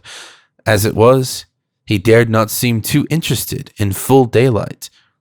Dr. Bowen, to whom Whedon went at once with his report, performed an autopsy on the strange corpse, and discovered peculiarities which baffled him utterly. The digestive tracts of the huge man seemed never to have been in use, whilst the whole skin had a coarse, loosely knit texture, impossible to account for. Impressed by what the old men whispered of this body's likeness to the long-dead blacksmith Daniel Green, whose great-grandson, Aaron Hoppin, was a supercargo in Curwen's employ, Whedon asked casual questions till he found where Green was buried. That night, a party of 10 visited the Old North burying ground opposite Herndon's Lane and opened a grave. They found it vacant, precisely as they had expected. Meanwhile, arrangements had been made with the post riders to intercept Joseph Curwen's mail, and shortly before the incident of the naked body, there was found a letter from one Jedediah Orne of Salem, which made the cooperating citizens think deeply. Parts of it, copied and preserved in the private archives of the Smith family, where Charles Ward found it, ran as follows. I delight that you continue in ye getting old matters in your way, and do not think better was done at Mr. Hutchinson's in Salem village. Certainly there was nothing but your liveliest awfulness, in which H raised up, from what he could gather, only a part of. What you sent did not work, whether because of anything missing, or because ye words were not right from my speaking, or your copying. I alone am at a loss. I have not ye chemical art to follow Borellus, and own myself confounded by ye 7th book of ye Necronomicon that ye recommend. But I would have you observe what was told to us about taking care whom ye called up, for you are sensible what Mr. Mather writ in your Magnalia of, and you can judge how truly the horrendous thing is reported. I say to you again, do not call up any that ye cannot put down. By the which I mean any that can in turn call up somewhat against you, whereby your powerfulest devices may not be of use. Ask of the lesser, lest the greater shall not wish to answer, and shall command more than you.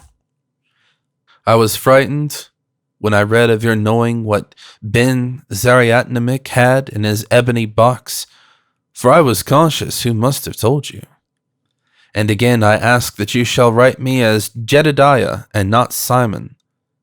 In this community a man may not live too long, and you know my plan, by which I came back as my son. I am desirous you will acquaint me with what ye black men learnt from Sylvanus Casidius in ye vault, and under ye Roman wall, and will be obliged for ye linden of ye MS you speak of. Another, an unsigned letter from Philadelphia, provoked equal thought, especially for the following passage. I will observe what you say respecting the sending of accounts only by your vessels, but cannot always be certain when to expect them. In the matter spoke of, I require only one more thing, but wish to be sure I apprehend you exactly.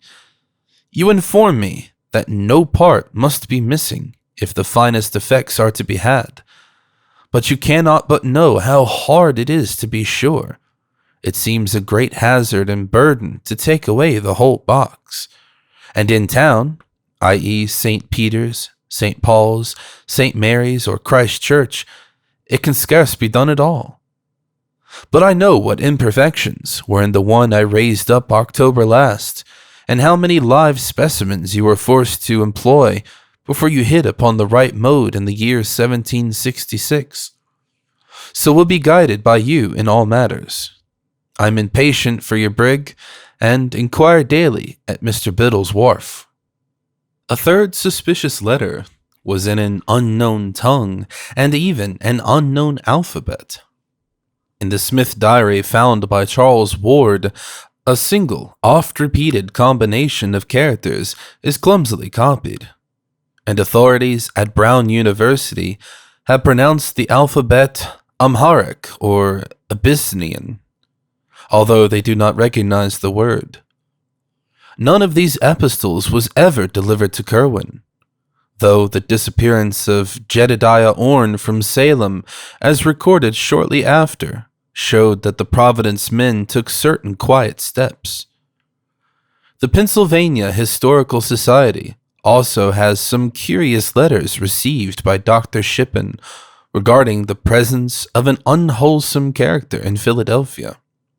But more decisive steps were in the air, and it is in the secret assemblages of sworn and tested sailors and faithful old privateersmen in the brown warehouses by night that we must look for the main fruits of Whedon's disclosures. Slowly and surely, a plan of campaign was under development which would leave no trace of Joseph Curwen's noxious mysteries. Curwen, despite all precautions, apparently felt that something was in the wind, for he was now remarked to wear an unusually worried look. His coach was seen at all hours in the town and on the Pawtuxet Road, and he dropped little by little the air of forced geniality with which he had latterly sought to combat the town's prejudice. The nearest neighbors to his farm, the Finners, one night remarked a great shaft of light shooting into the sky from some aperture in the roof of that cryptical stone building with the high, excessively narrow windows, an event which they quickly communicated to John Brown in Providence. Mr. Brown had become the executive leader of the select group bent on Curwen's extirpation, and had informed the Finners that some action was about to be taken. This he deemed needful because of the impossibility of their not witnessing the final raid. And he explained his course by saying that Curwen was known to be a spy of the customs officers at Newport, against whom the hand of every Providence shipper, merchant, and farmer was openly or clandestinely raised. Whether the ruse was wholly believed by neighbors who had seen so many queer things is not certain.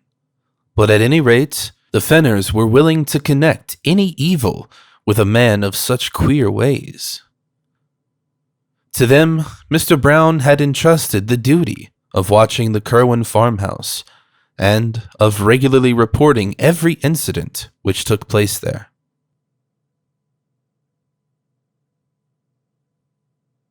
Part 2, Section 5. The probability that Kerwin was on guard and attempting unusual things, as suggested by the odd shaft of light, precipitated at last the actions so carefully devised by the band of serious citizens. According to the Smith diary, a company of about 100 men met at 10 p.m. on Friday, April 12, 1771, in the great room of Thurston's Tavern, at the sign of the Golden Lion on Weybosset Point across the bridge.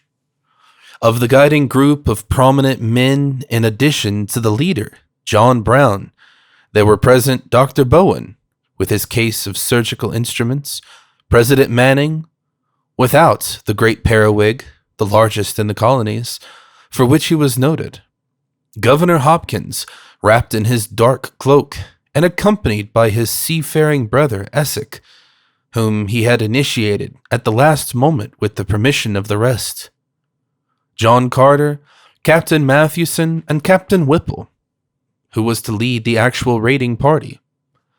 These chiefs conferred again in a rear chamber, after which Captain Whipple emerged to the great room and gave the gathered seamen their last oaths and instructions.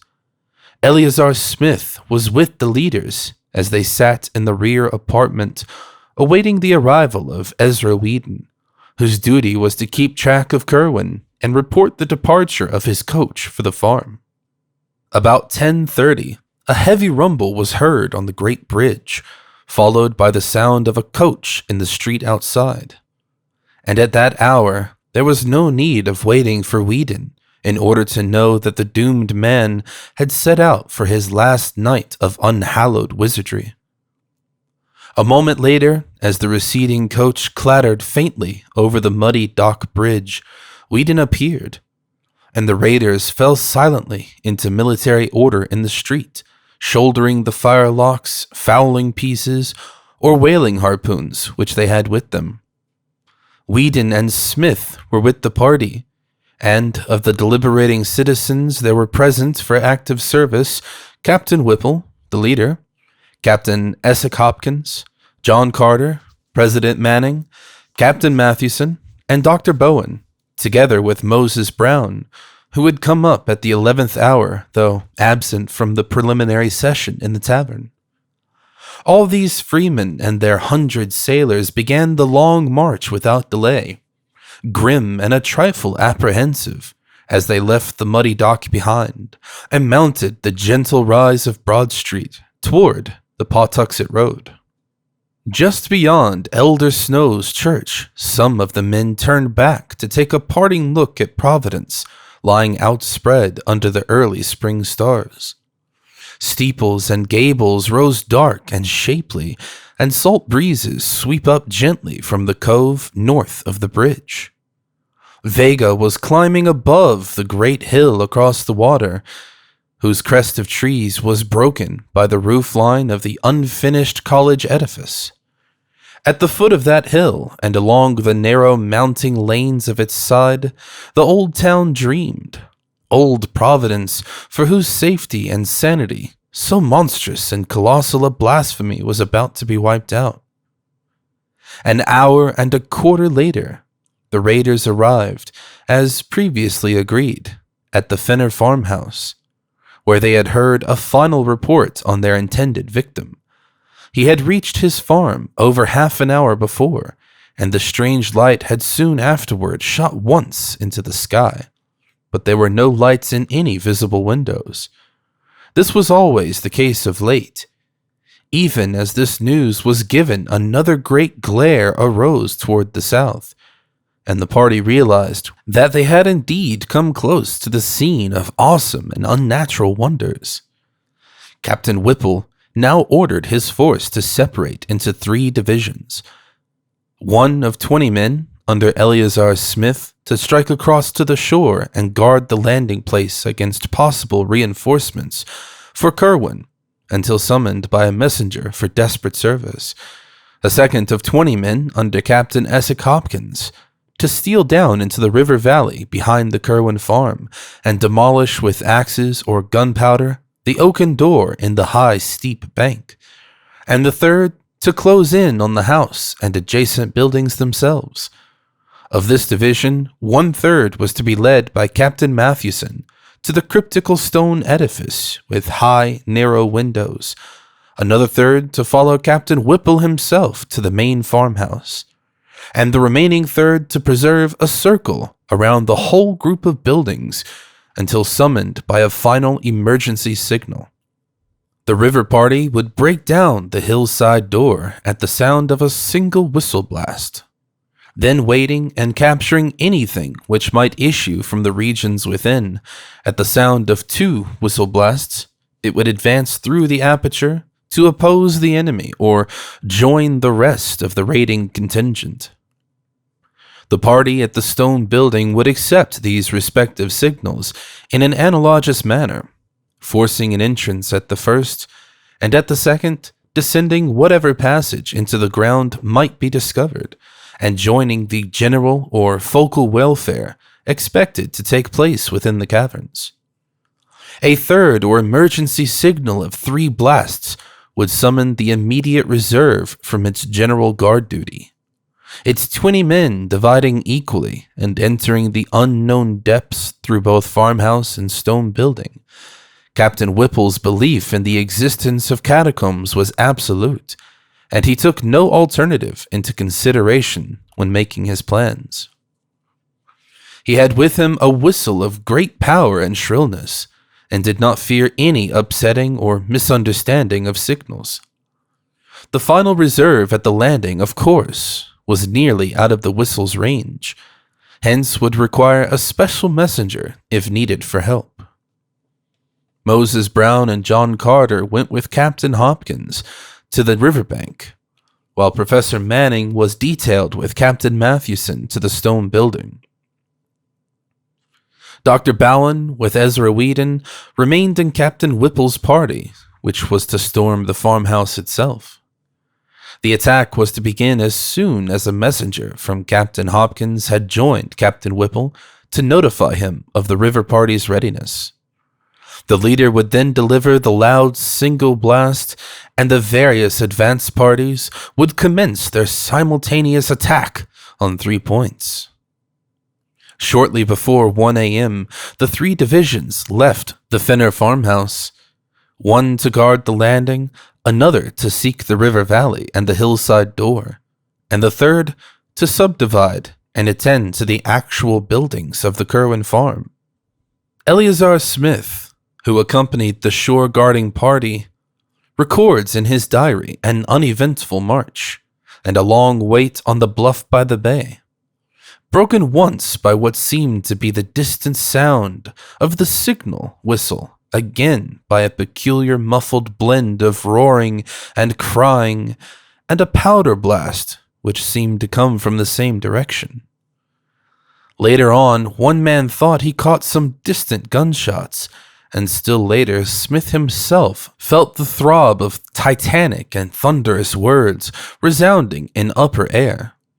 It was just before dawn that a single haggard messenger with wild eyes and a hideous, unknown odor about his clothing appeared, and told the detachment to disperse quietly to their homes, and never again think or speak of the night's doings, or of him who had been Joseph Kerwin. Something about the bearing of the messenger carried a conviction which his mere words could never have conveyed. For though he was a seaman well known to many of them, there was something obscurely lost or gained in his soul, which set him forevermore apart. It was the same later on, when they met other old companions who had gone into that zone of horror. Most of them had lost or gained something imponderable and indescribable. They had seen or heard or felt something which was not for human creatures and could not forget it. From them there was never any gossip, for to even the commonest of mortal instincts there are terrible boundaries.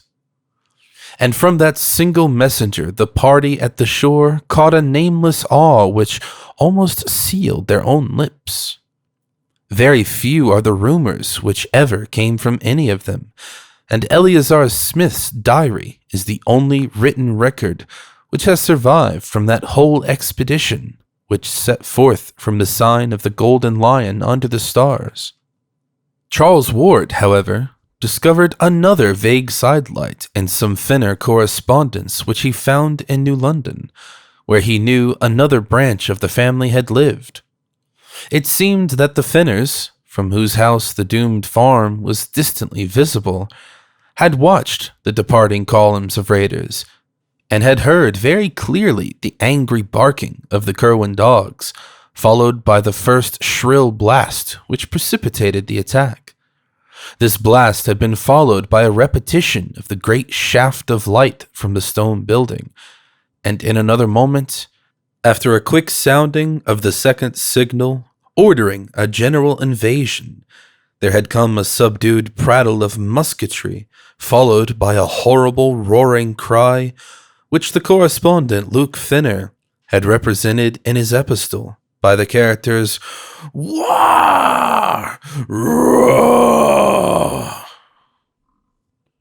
This cry, however, had possessed a quality which no mere writing could convey, and the correspondent mentions that his mother fainted completely at the sound. It was later repeated less loudly, and further, but more muffled evidences of gunfire ensued, together with a loud explosion of powder from the direction of the river. About an hour afterward, all the dogs began to bark frightfully, and there were vague ground rumblings so marked that the candlesticks tottered on the mantelpiece. A strong smell of sulphur was noted, and Luke Finner's father declared that he had heard the third, or emergency, whistle signal, though the others failed to detect it. Muffled musketry sounded again, followed by a deep scream, less piercing, but even more horrible than those which had preceded it. A kind of throaty, nastily plastic cough or gaggle whose quality as a scream must have come more from its continuity and psychological import than from its actual acoustic value. Then the flaming thing burst into sight at a point where the Kerwin farm ought to lie, and the human cries of desperate and frightened men were heard. Muskets flashed and cracked, and the flaming thing fell to the ground. A second flaming thing appeared, and a shriek of human origin was plainly distinguished. Finner wrote that he could even gather a few words belched in frenzy. "Almighty, protect thy lamb!" Then there were more shots, and the second flaming thing fell. After that came silence for about 3/4 of an hour, at the end of which time little Arthur Finner, Luke's brother, exclaimed that he saw a red fog going up to the stars from the accursed farm in the distance. No one but the child can testify to this, but Luke admits the significant coincidence implied by the panic of almost convulsive fright, which at the same moment arched the backs and stiffened the fur of the 3 cats then within the room. 5 minutes later, a chill wind blew up, and the air became suffused with such an intolerable stench that only the strong freshness of the sea could have prevented its being noticed by the shore party or by any wakeful souls in Pawtuxet village. This stench was nothing which any of the Finners had ever encountered before, and produced a kind of clutching, amorphous fear beyond that of the tomb or the charnel house. Close upon it came the awful voice which no hapless hearer will ever be able to forget. It thundered out of the sky like a doom, and windows rattled as its echoes died away. It was deep and musical, powerful as a bass organ, but even as the forbidden books of the Arabs. What it said no man can tell, for it spoke in an unknown tongue. But this is the writing Luke Finner set down to portray the demonic intonations. Dismis jeshet, bon desafe duvame enitmas. Not till the year 1919 did any soul link this crude transcript with anything else in mortal knowledge. But Charles Ward paled as he recognized what Mirandola had denounced in shudders as the ultimate horror among black magic's incantations. An unmistakably human shout, or deep chorused scream, seemed to answer this malign wonder from the Kerwin farm, after which the unknown stench grew complex, with an added odor equally intolerable. A wailing distinctly different from the scream now burst out, and was protracted ululantly in rising and falling paroxysms. At times, it became almost articulate, though no auditor could trace any definite words, and at one point it seemed to verge toward the confines of diabolic and hysterical laughter. Then a yell of utter, ultimate fright and stark madness wrenched from scores of human throats. A yell which came strong and clear despite the depth from which it must have burst, after which darkness and silence ruled all things. Spirals of acrid smoke ascended to blot out the stars, though no flames appeared and no buildings were observed to be gone or injured on the following day. Toward dawn, two frightened messengers and monstrous and unplaceable odors, saturating their clothing, knocked at the Finner door and requested a keg of rum, for which they paid very well indeed. One of them told the family that the affair of Joseph Kerwin was over, and that the events of the night were not to be mentioned again. Arrogant as the orders seemed, the aspect of him who gave it took away all resentment, and lent it to a fearsome authority, so that only these furtive letters of Luke Finner, which he urged his Connecticut relative to destroy, remained to tell what was seen and heard. The non-compliance of that relative, whereby the letters were saved after all, has alone kept the matter from a merciful oblivion. Charles Ward had one detail to add as a result of a long canvass of Pawtuxet residents for ancestral traditions. Old Charles Slocum of that village said that there was known to his grandfather a queer rumor concerning a charred, distorted body found in the fields a week after the death of Joseph Curran was announced. What kept the talk alive was the notion that this body, so far as he could see in its burnt and twisted condition, was neither thoroughly human nor wholly allied to any animal which Pawtuxet folk have ever seen or read about.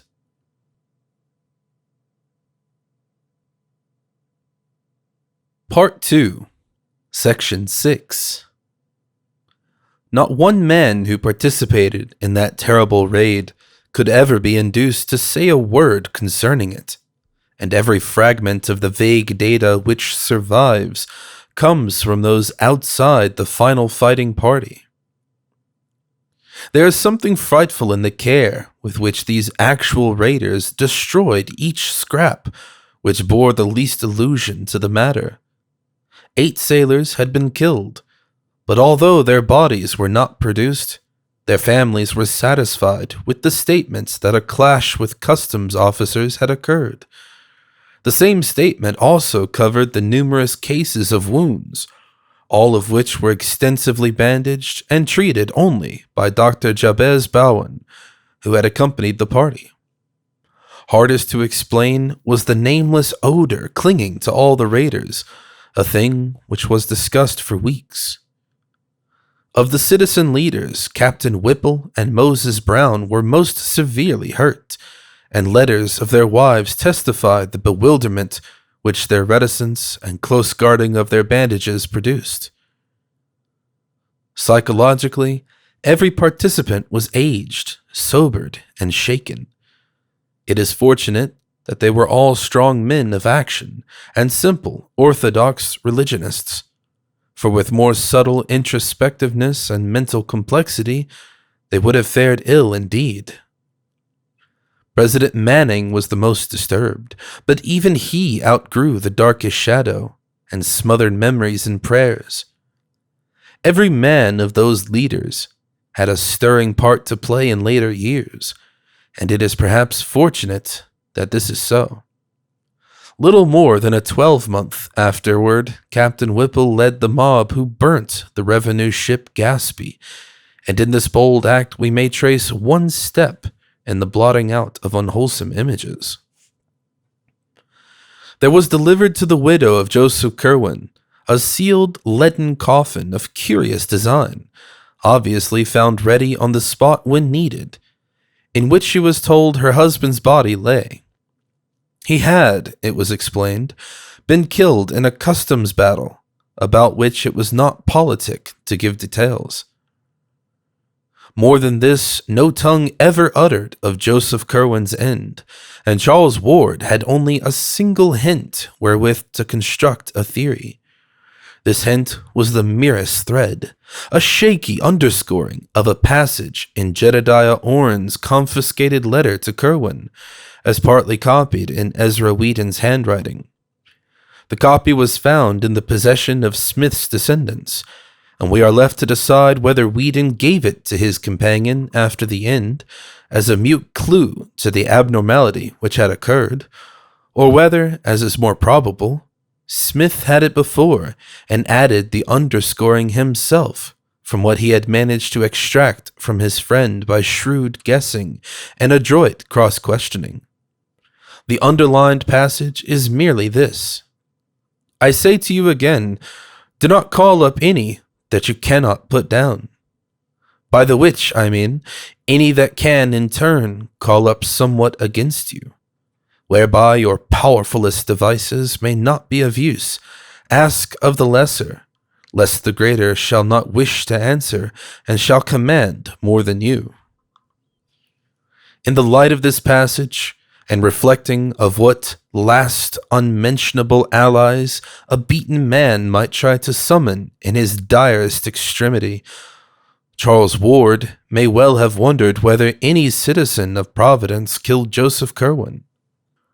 The deliberate effacement of every memory of the dead man from Providence life and annals was vastly aided by the influence of the raiding leaders. They had not at first meant to be so thorough, and had allowed the widow and her father and child to remain in ignorance of the true conditions. But Captain Tillinghast was an astute man, and soon uncovered enough rumors to whet his horror and cause him to demand that his daughter and granddaughter change their name, burn the library and all remaining papers, and chisel the inscription from the slate slab above Joseph Curwen's grave. He knew Captain Whipple well, and probably extracted more hints from that bluff mariner than anyone else ever gained respecting the end of the accused sorcerer.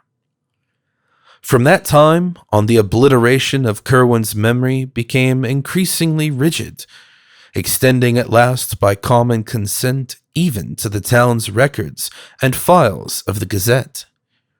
It can be compared in spirit only to the hush that lay on Oscar Wilde's name for a decade after his disgrace, and in extent only to the fate of that sinful king of Runazar in Lord Dunsany's tale, whom the gods decided must not only cease to be, but must cease ever to have been.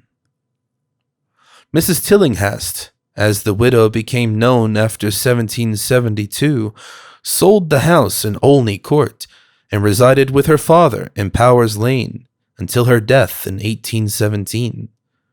The farm at Pawtuxet, shunned by every living soul, remained to molder through the years and seemed to decay with unaccountable rapidity. By 1780, only the stone and brickwork were standing, and by 1800 even these had fallen to shapeless heaps. None ventured to pierce the tangled shrubbery on the river bank behind which the hillside door have lain, nor did any try to frame a definite image of the scenes amidst which Joseph Curwen departed from the horrors he had wrought. Only robust old Captain Whipple was heard by alert listeners to mutter once in a while to himself, "Pox on that." But he had no business to laugh while he screamed. 'Twas as though the damned had eat up his sleeve. For half a crown I'd burn his house.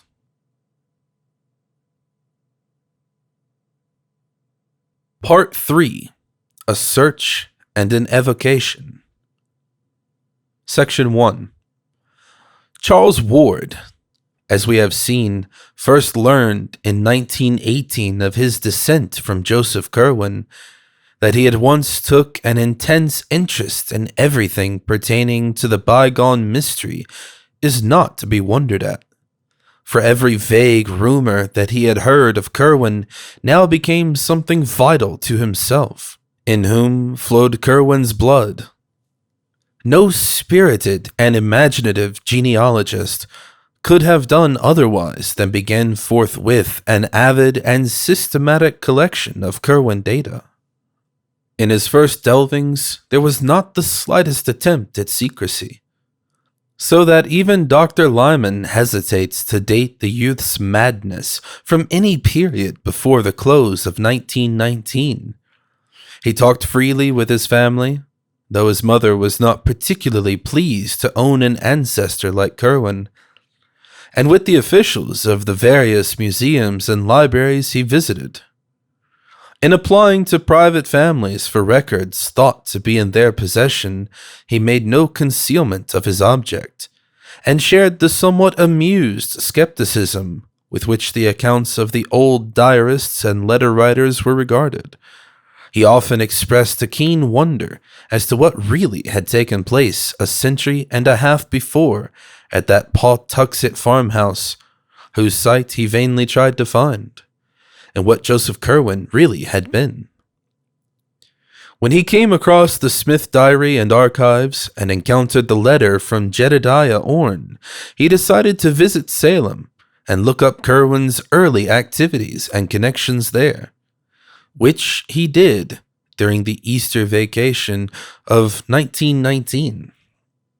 At the Essex Institute, which was well known to him from former sojourns in the glamorous old town of crumbling Puritan gables and clustered gambrel roofs, he was very kindly received, and unearthed there a considerable amount of Curwen data. He found that his ancestor was born in Salem Village, now Danvers, 7 miles from town, on the 18th of February, 1662 to 1663, and that he had run away to sea at the age of 15, not appearing again for 9 years, when he returned with the speech, dress, and manners of a native Englishman and settled in Salem proper. At that time he had little to do with his family, but spent most of his hours with the curious books he had brought from Europe, and the strange chemicals which came for him on ships from England, France, and Holland. Certain trips of his into the country were the objects of much local inquisitiveness, and were whisperingly associated with vague rumors of fires on the hills at night. Curwen's only close friends had been one Edward Hutchinson of Salem Village and one Simon Orne of Salem.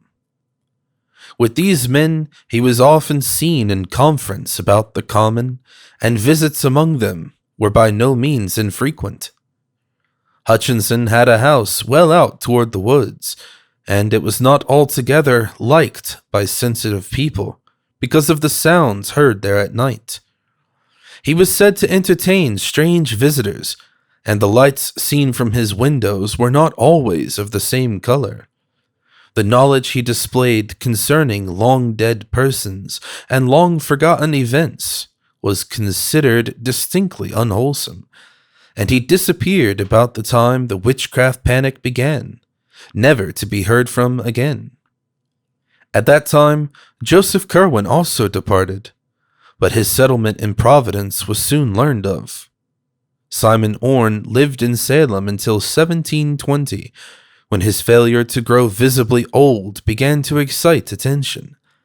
He thereafter disappeared, though 30 years later his precise counterpart and self-styled son turned up to claim his property.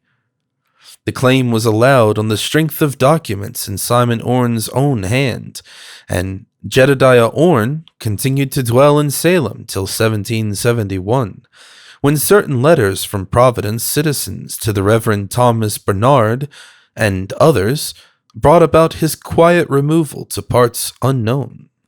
Certain documents by and about all of these strange characters were available at the Essex Institute, the courthouse, and the Registry of Deeds, and included both harmless commonplaces such as land titles and bills of sale, and furtive fragments of a more provocative nature.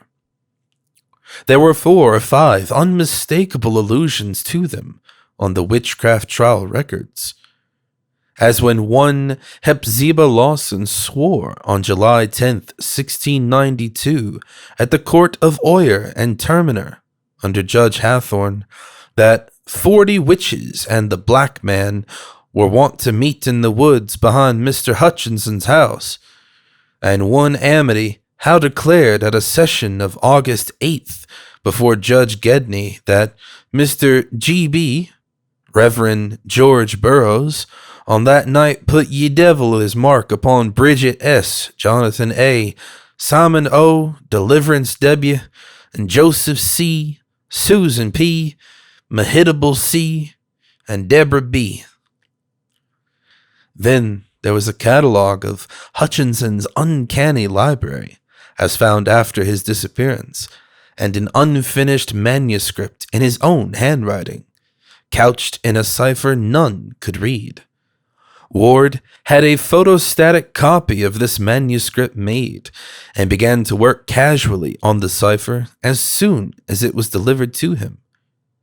After the following August, his labors on the cipher became intense and feverish, and there is reason to believe from his speech and conduct that he hit upon the key before October or November. He never stated, though, whether or not he has succeeded. But of the greatest immediate interest was the Orne material. It took Ward only a short time to prove from identity of penmanship, a thing he had already considered established from the text of the letter to Curwen, namely that Simon Orne and his supposed son were one and the same person. As Orne had said to his correspondent, it was hardly safe to live too long in Salem. Hence he resorted to a 30-year sojourn abroad, and did not return to claim his lands except as a representative of a new generation. Orne had apparently been careful to destroy most of his correspondence, but the citizens who took action in 1771 found and preserved a few letters and papers which excited their wonder. There were cryptic formulae and diagrams in his and other hands, which Ward now either copied with care or had photographed, and one extremely mysterious letter in a chirography that the searcher recognized from items in the Registry of Deeds as positively Joseph Curwen's. This Curwen letter, though undated as to the year, was evidently not the one in answer to which Orne had written the confiscated missive, and from internal evidence, Ward placed it not much later than 1750. It may not be amiss to give the text in full, as a sample of the style of one whose history was so dark and terrible.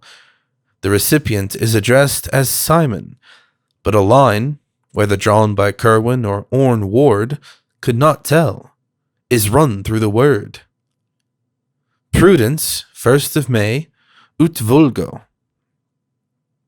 Brother, my honored antient friend, due respects and earnest wishes to him who we serve for ye eternal power.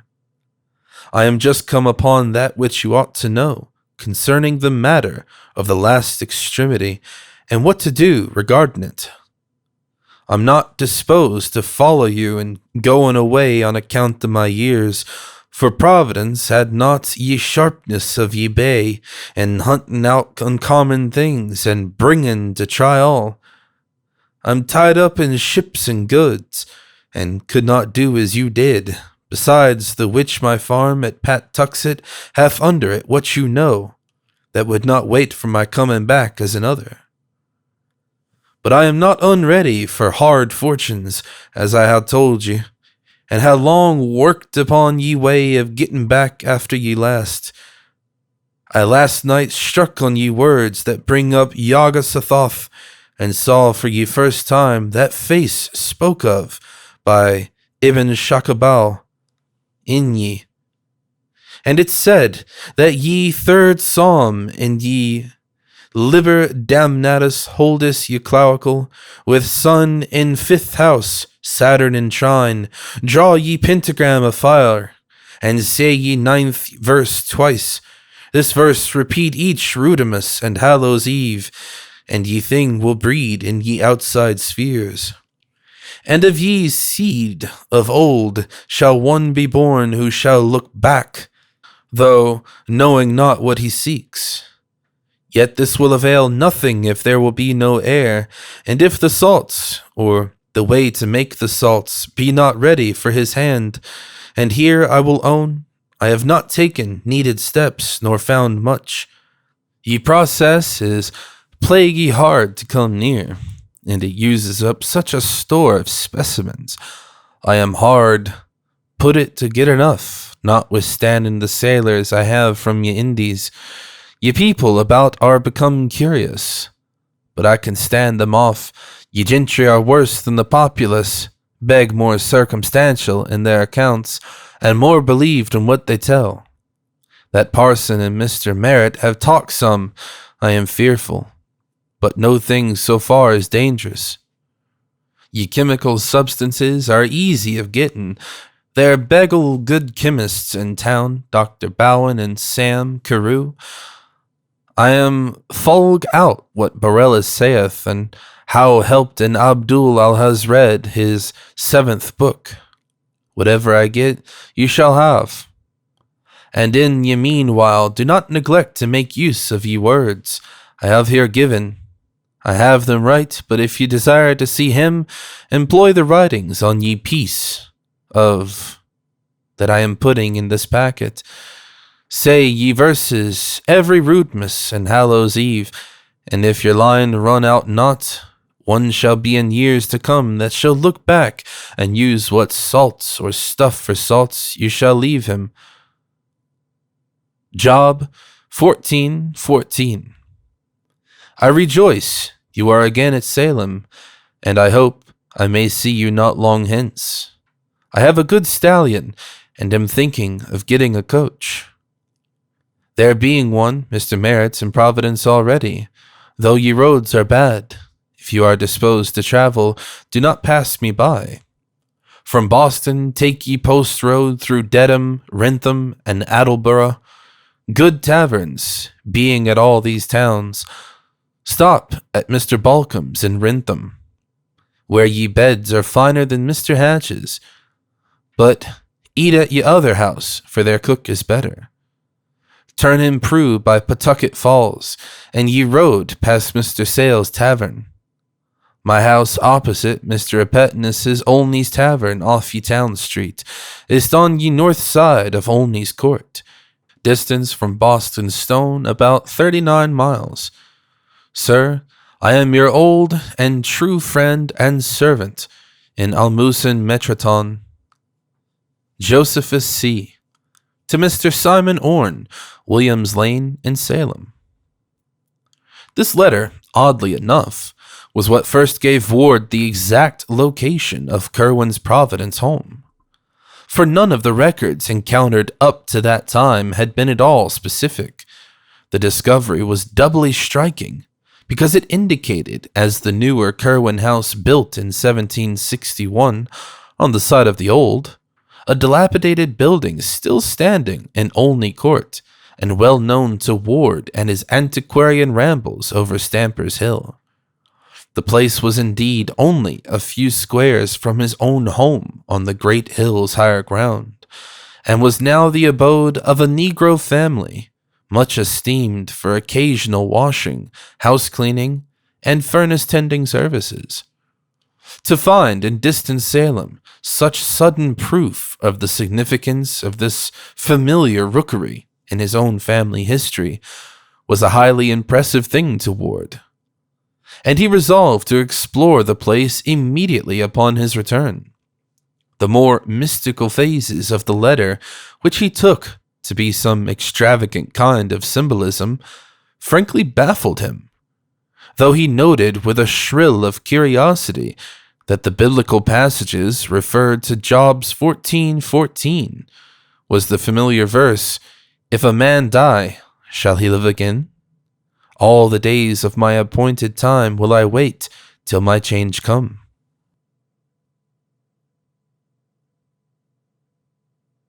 Part 3, Section 2.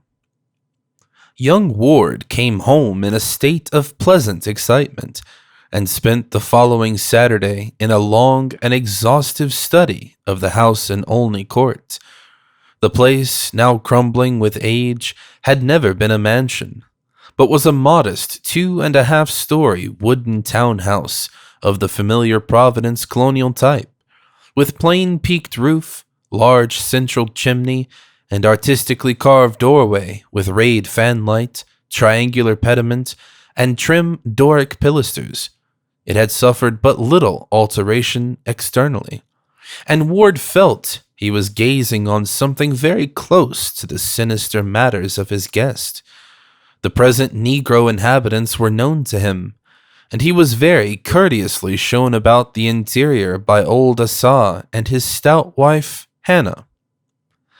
Here there was more change than the outside indicated, and Ward saw with regret that fully half of the fine scroll and urn overmantels and shell-carved cupboard linings were gone, whilst much of the fine wainscoting and belection molding was marked, hacked, and gouged, or covered up altogether with cheap wallpaper. In general, the survey did not yield as much as Ward had somehow expected, and it was at least exciting to stand within the ancestral walls, which had housed such a man of horror as Joseph Curwen. He saw with a thrill that a monogram had been very carefully effaced from the ancient brass knocker. From then until after the close of school, Ward spent his time on the photostatic copy of the Hutchinson cipher and the accumulation of local Curwen data. The former still proved unyielding, but of the latter he obtained so much and so many clues to similar data elsewhere that he was ready by July to make a trip to New London and New York to consult old letters whose presence in those places was indicated. This trip was very fruitful, for it brought him the Fenner letters, with their terrible description of the Pawtuxet farmhouse raid, and the Nightingale Talbot letters, in which he learned of the portrait painted on a panel of the Curwen Library. This matter of the portrait interested him particularly, since he would have given much to know just what Joseph Curwen looked like, and he decided to make a second search of the house in Olney Court to see if there might not be some trace of the ancient features beneath peeling coats of ladder paint or layers of moldy wallpaper. Early in August, that search took place, and Ward went carefully over the walls of every room sizable enough to have been, by any possibility, the library of the evil builder. He paid especial attention to the large panels of such overmantels as still remained, and was keenly excited after about an hour when, on a broad area above the fireplace in a spacious ground floor room, he became certain that the surface, brought out by the peeling of several coats of paint, was sensibly darker than any ordinary interior paint, or the wood beneath it was likely to have been. A few more careful tests with a thin knife, and he knew that he had come upon an oil portrait of great extent. With truly scholarly restraint, the youth did not risk the damage which an immediate attempt to uncover the hidden picture with the knife might have done, but just retired from the scene of his discovery to enlist expert help. In 3 days, he returned with an artist of long experience, Mr. Walter C. Dwight, whose studio is near the foot of College Hill, and that accomplished restorer of paintings set to work at once with proper methods and chemical substances. Old Assau and his wife were duly excited over their strange visitors, and were properly reimbursed for this invasion of their domestic hearth. As day by day the work of restoration progressed, Charles Ward looked on with growing interest at the lines and shades gradually unveiled after their long oblivion. Dwight had begun at the bottom. Hence, since the picture was a 3/4 length one, the face did not come out for some time.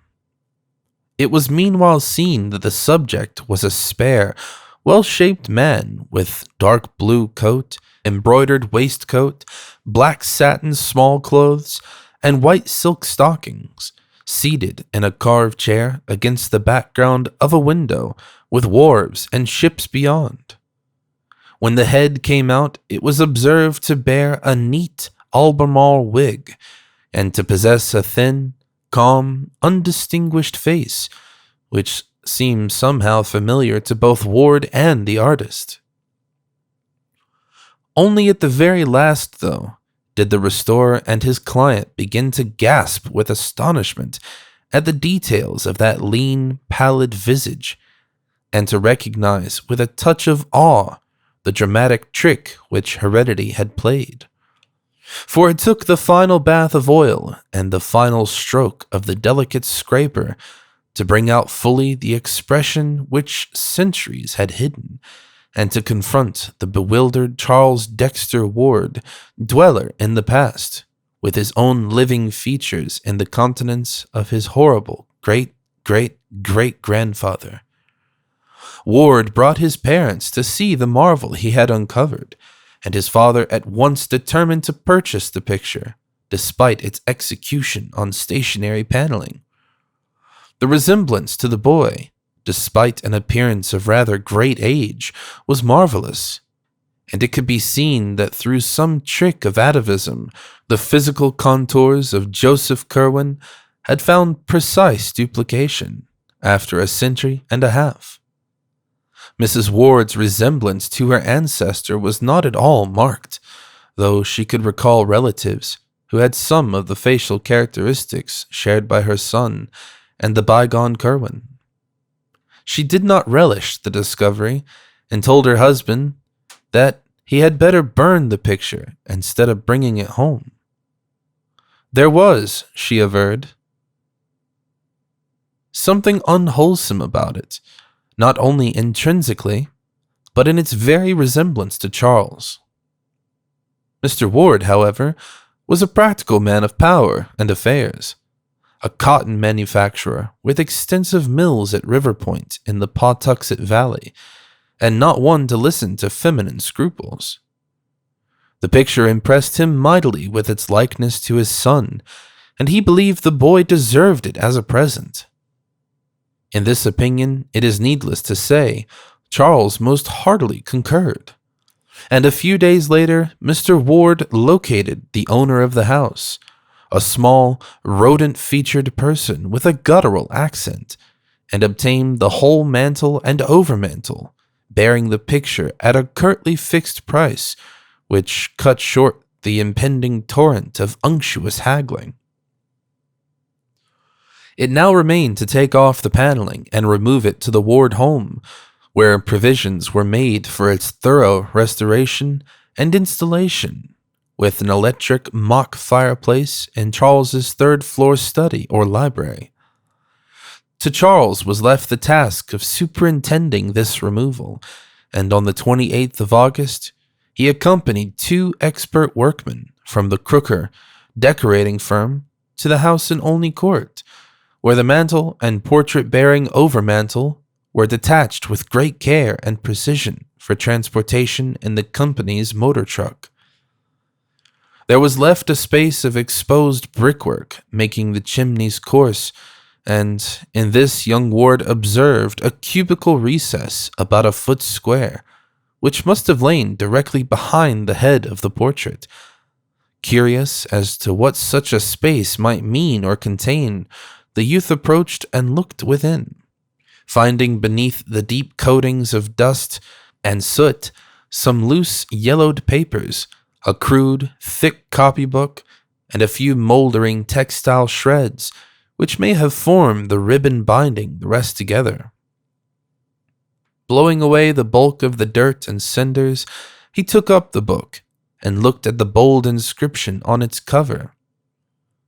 It was in a hand which he had learned to recognize at the Essex Institute, and proclaimed the volume as the Journal and Notes of J.O.S. Curwen, Gent of Providence Plantations, late of Salem.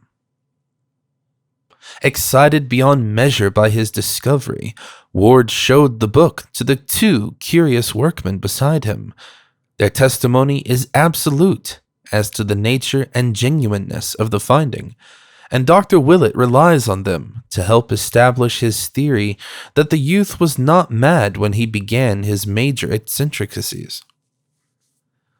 All the other papers were likewise in Curwen's handwriting, and one of them seemed especially portentous because of its inscription, "To him who shall come after, and how he may get beyond time and ye spheres." Another was in a cipher, the same, Ward hoped, as the Hutchinson cipher, which had hitherto baffled him. A third, and here the searcher rejoiced, seemed to be a key to the cipher, whilst the 4th and 5th were addressed respectively to Edward Hutchinson, Armiger, and Jedediah Orne, Esquire, or their heir or heirs, or those representing them.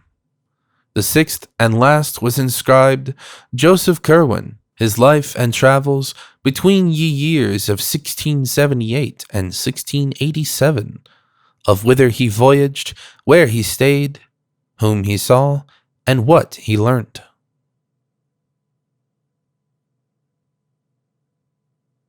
Part 3, Section 3.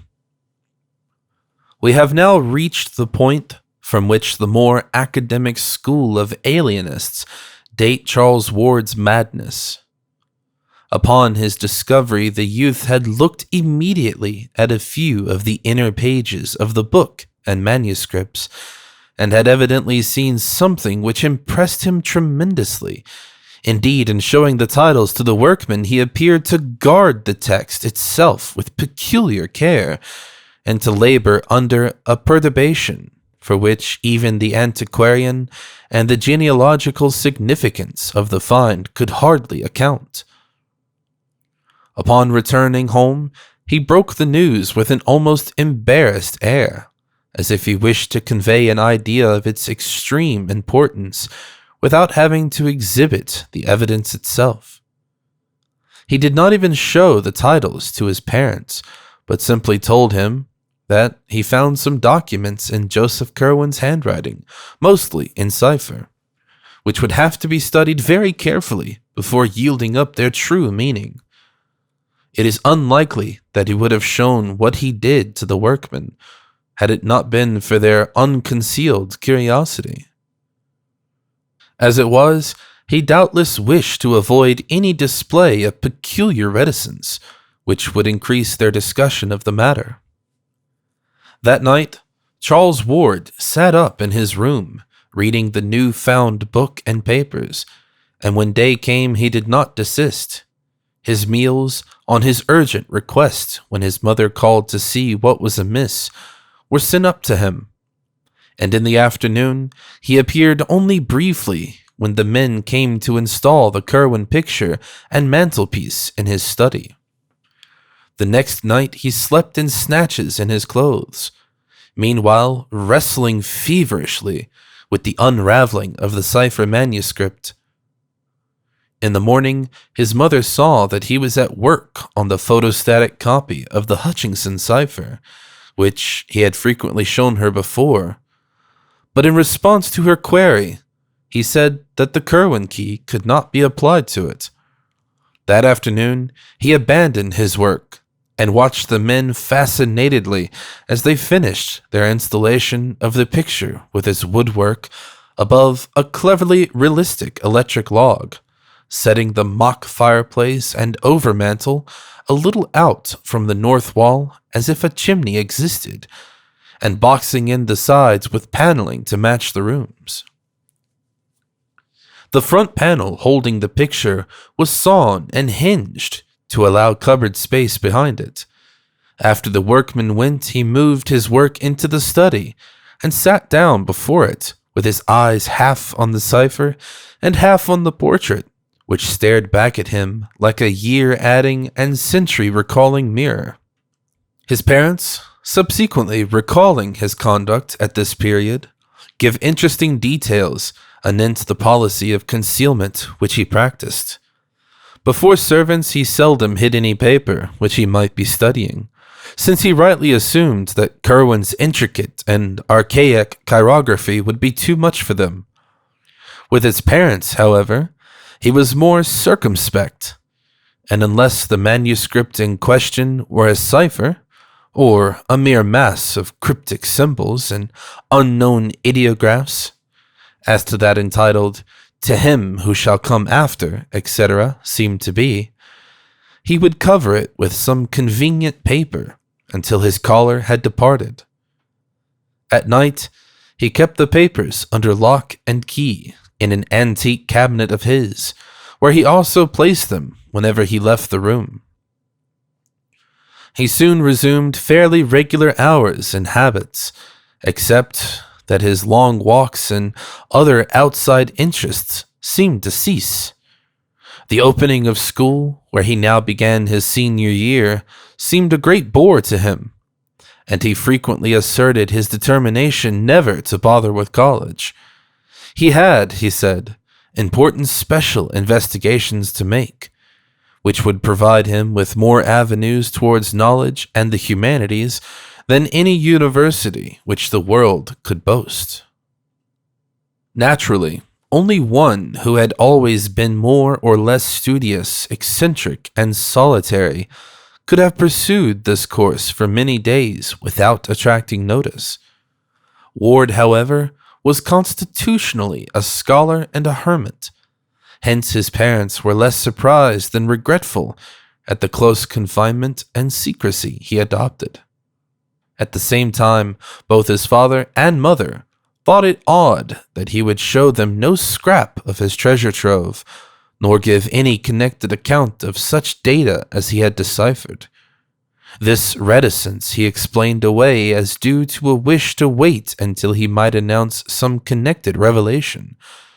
But as the weeks passed without further disclosures, there began to grow up between the youth and his family a kind of constraint, intensified in his mother's case by her manifest disapproval of all Kerwin delvings. During October, Ward began visiting the libraries again, but no longer for the antiquarian matter of his former days.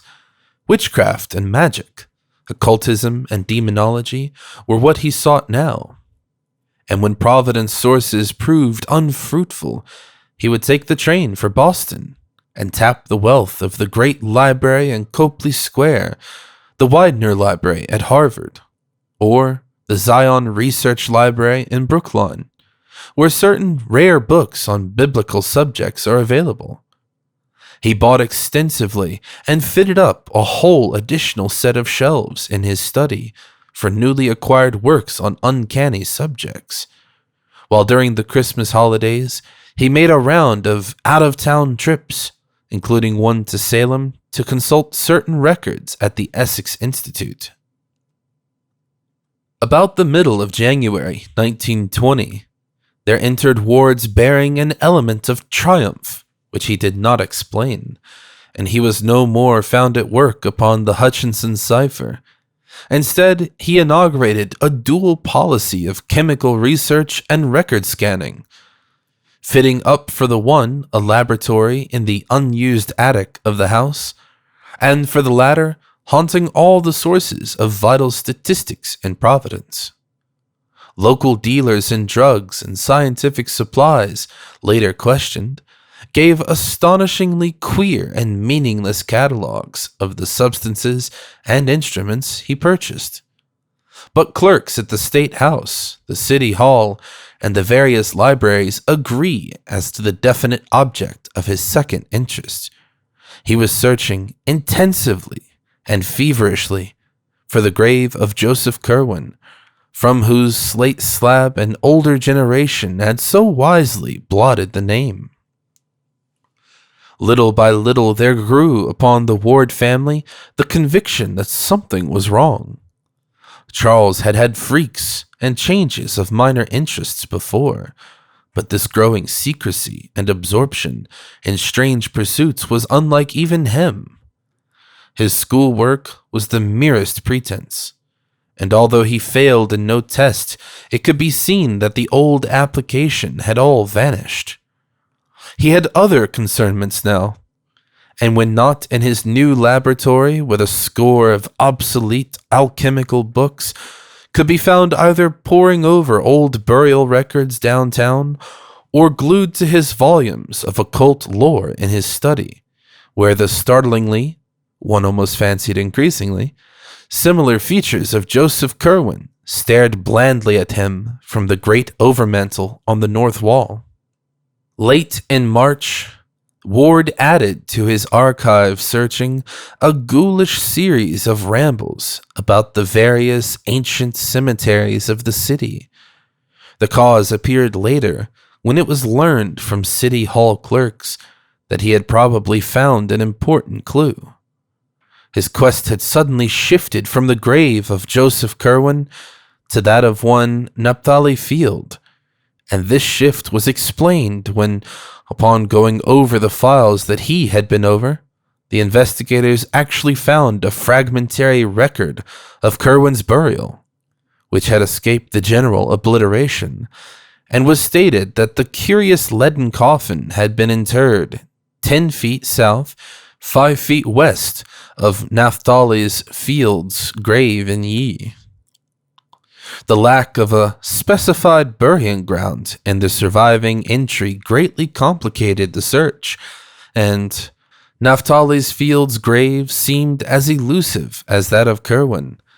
But here no systematic effacement had existed, and one might reasonably be expected to stumble on the stone itself, even if its record had perished. Hence the rambles, from which St. John's, the former King's, churchyard, and the ancient congregational burying ground in the midst of Swan Point Cemetery were excluded, since other statistics had shown that the only Naphtali Field, albeit 1729, whose grave could have been mint, had been a Baptist.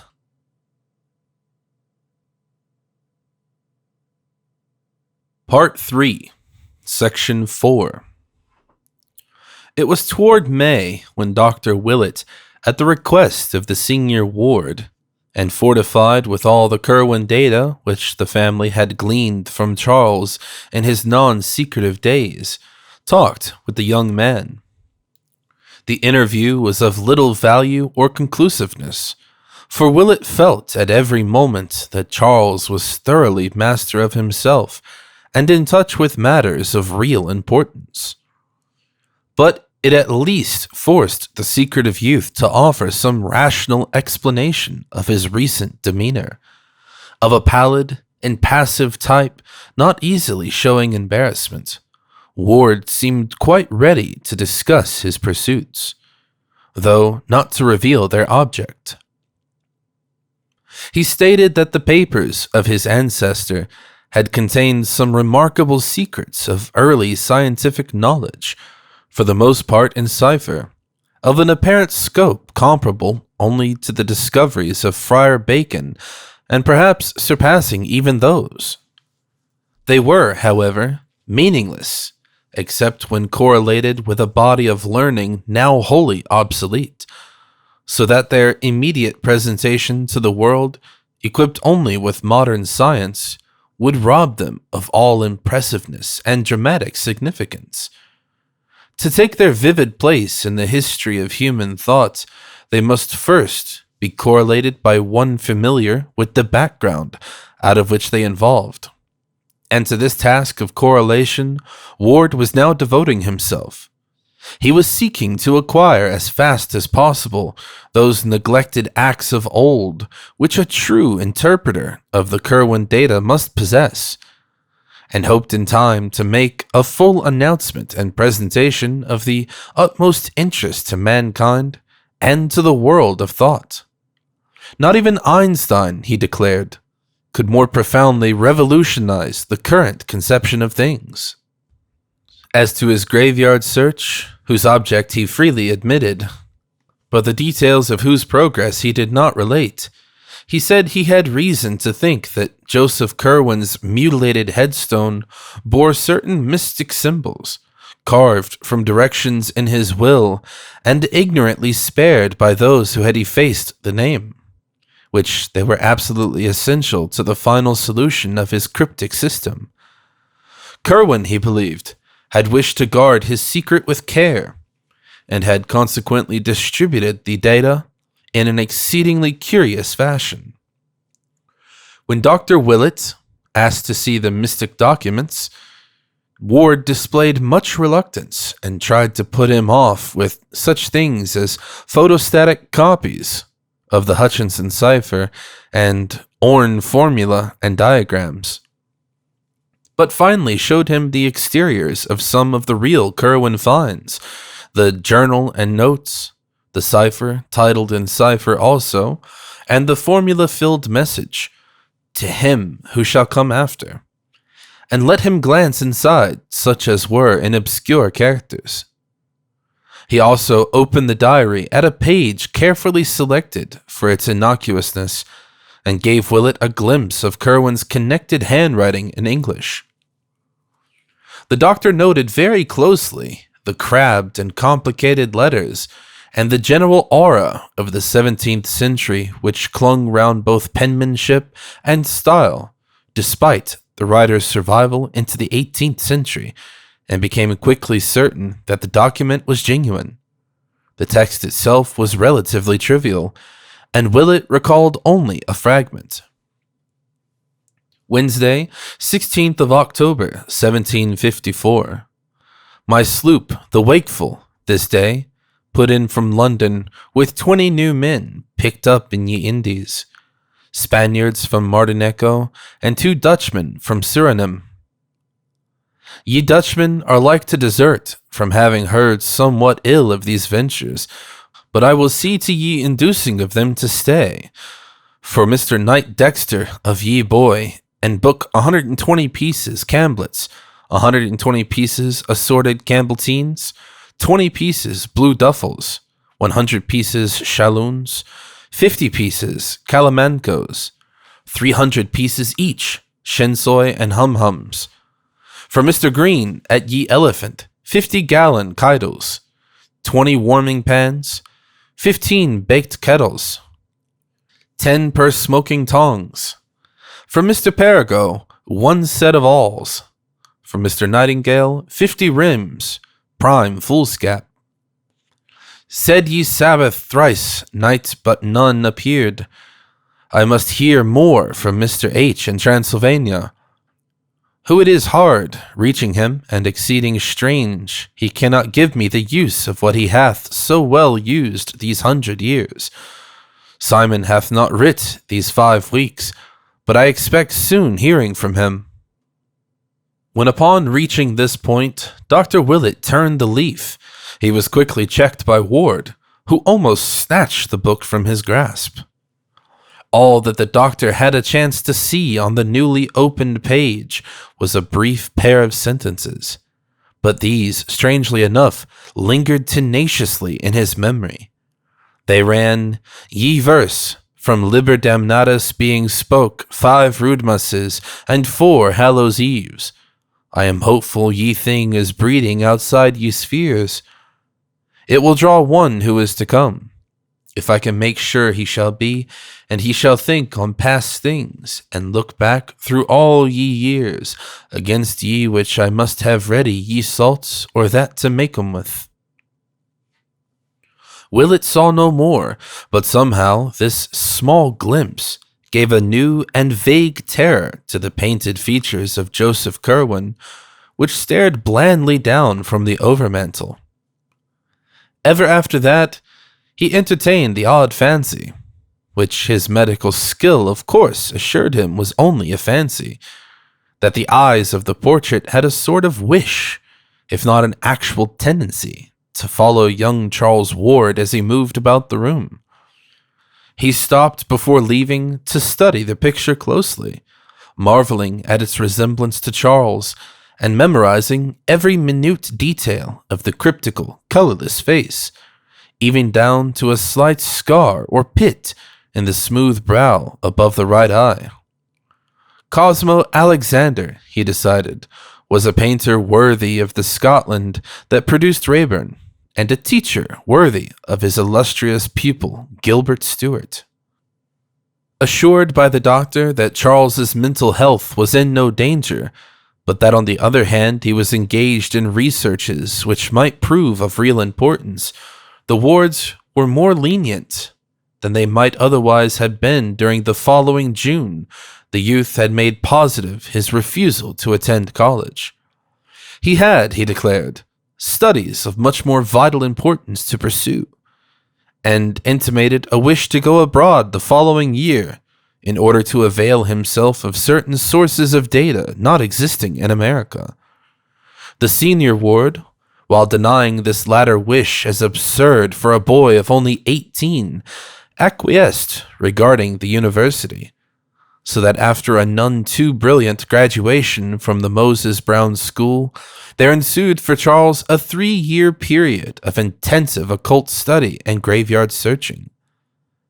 He became recognized as an eccentric and dropped even more completely from the sight of his family's friends than he had been before, keeping close to his work and only occasionally making trips to other cities to consult obscure records. Once he went south to talk with a strange old mulatto who dwelt in a swamp, and about whom a newspaper had printed a curious article. Again he sought a small village in the Adirondacks, whence reports of certain odd ceremonial practices had come. But still his parents forbade him the trip to the old world which he desired. Coming of age in April 1923, and having previously inherited a small competence from his maternal grandfather, Ward determined at last to take the European trip hitherto denied him. Of his proposed itinerary, he would say nothing save that the needs of his studies would carry him to many places, but he promised to write his parents fully and faithfully. When they saw that he could not be dissuaded, they ceased all opposition and helped as best they could, so that in June the young man sailed for Liverpool with the farewell blessings of his father and mother, who accompanied him to Boston and waved him out of sight from the White Star Pier in Charleston. Letters soon told of his safe arrival, and of his securing good quarters in Great Russell Street, London, where he proposed to stay, shunning all family friends till he had exhausted the resources of the British Museum in a certain direction. Of his daily life he wrote but little, for there was little to write. Study and experiment consumed all his time, and he mentioned a laboratory which he had established in one of his rooms. That he said nothing of antiquarian rambles in the glamorous old city with its luring skyline of ancient domes and steeples, and its tangles of roads and alleys, whose mystic convolutions and sudden vistas alternately beckon and surprise, was taken by his parents as a good index of the degree to which his new interests had engrossed his mind. In June 1924, a brief note told of his departure for Paris, to which he had before made 1 or 2 flying trips for material in the Bibliothèque Nationale. For 3 months thereafter, he sent only postal cards, giving an address in the Rue Saint-Jacques and referring to a special search among rare manuscripts in the library of an unnamed private collector. He avoided acquaintances, and no tourists brought back reports of having seen him. Then came a silence, and in October the wards received a picture card from Prague, Czechoslovakia, stating that Charles was in that ancient town for the purpose of conferring with a certain very aged man, supposed to be the last living possessor of some very curious medieval information. He gave an address in the Neustadt and announced no move till the following January, when he dropped several cards from Vienna, telling of his passage through that city on the way toward a more easterly region, whither one of his correspondents and fellow delvers into the occult had invited him. The next card was from Klausenburg in Transylvania, and told of Ward's progress towards his destination. He was going to visit a Baron Ferenczi, whose estate lay in the mountains east of Racas, and was to be addressed at Racas in the care of that nobleman. Another card from Racas a week later, saying that his host's carriage had met him, and that he was leaving the village for the mountains, was his last message for a considerable time. Indeed, he did not reply to his parents' frequent letters until May, when he wrote to discourage the plan of his mother for a meeting in London, Paris, or Rome during the summer, when the elder Wards were planning to travel in Europe. His researches, he said, were such that he could not leave his present quarters, while the situation of Baron Ferenczi's castle did not favor visits. It was on a crag in the dark wooded mountains, and the region was so shunned by the other country folk that normal people could not help feeling ill at ease. Moreover, the Baron was not a person likely to appeal to correct and conservative New England gentlefolk. His aspect and manners had idiosyncrasies, and his age was so great as to be disquieting. It would be better, Charles said, if his parents would wait for his return to Providence, which could scarcely be far distant. That return did not, however, take place until May 1926, when after a few heralding cards, the young wanderer quietly slipped into New York on the Homeric and traversed the long miles to Providence by motor coach, eagerly drinking in the green rolling hills, the fragrant blossoming orchards, and the white-steepled towns of Vernal, Connecticut. His first taste of ancient New England in nearly 4 years, when the coach crossed the Pawcatuck and entered Rhode Island amidst the fairy goldenness of a late spring afternoon, his heart beat with quickened force, and the entry to Providence along Reservoir and Elmwood avenues was a breathless and wonderful thing, despite the depths of forbidden lore to which he had delved. At the high square where Broad, Weybosset, and Empire Streets join, he saw before and below him in the fire of sunset the pleasant, remembered houses and domes and steeples of the old town. And his head swam curiously as the vehicle rolled down the terminal behind the Biltmore, bringing into view the great dome and soft, roof-pierced greenery of the ancient hill across the river, and the tall colonial spire of the First Baptist Church, limned pink in the magic evening light against the fresh springtime verdure of its precipitous background. Old Providence.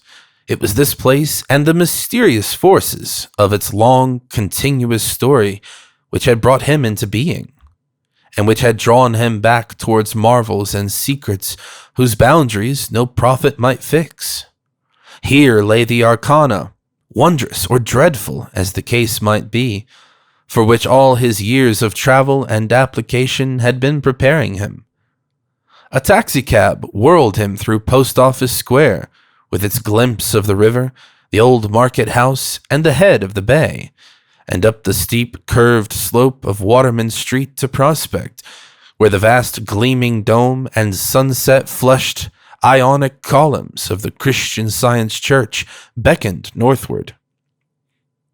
Then 8 squares past the fine old estates his childish eyes had known, and the quaint brick sidewalks so often trodden by his youthful feet, and at last the little white, overtaken farmhouse on the right. On the left, the classic Adam porch and stately bayed facade of the great brick house where he was born. It was twilight, and Charles Dexter Ward had come home.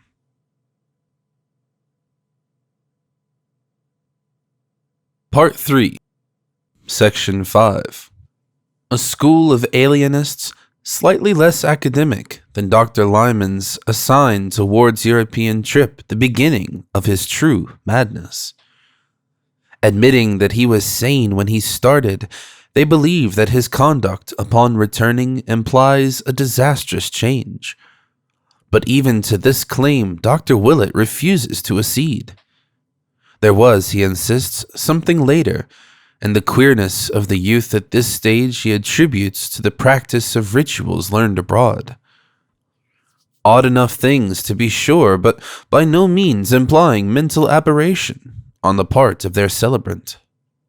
Ward himself, though visibly aged and hardened, was still normal in his general reactions, and in several talks with Willett displayed a balance which no madman, even an incipient one, could feign continuously for long. What elicited the notion of insanity at this period were the sounds heard at all hours from Ward's attic laboratory, in which he kept himself most of the time.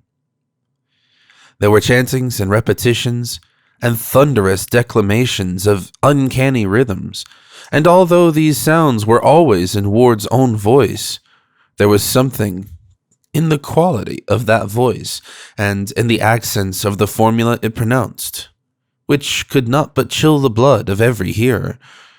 It was noticed that Nig, the venerable and beloved black cat of the household, bristled and arched his back perceptibly when certain of the tones were heard. The odors occasionally wafted from the laboratory were likewise exceedingly strange. Sometimes they were very noxious, but more often they were aromatic, with a haunting, elusive quality which seemed to have the power of inducing fantastic images. People who smelled them had a tendency to glimpse momentary mirages of enormous vistas, with strange hills or endless avenues of sphinxes and hippogriffs stretching off into infinite distance.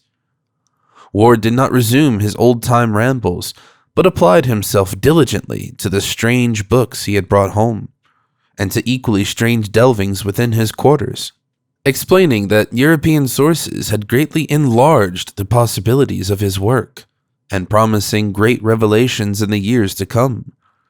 His older aspect increased to a startling degree his resemblance to the Curwen portrait in his library, and Dr. Willett would often pause by the latter after a call, marveling at the virtual identity, and reflecting that only the small pit above the picture's right eye now remained to differentiate the long dead wizard from the living youth.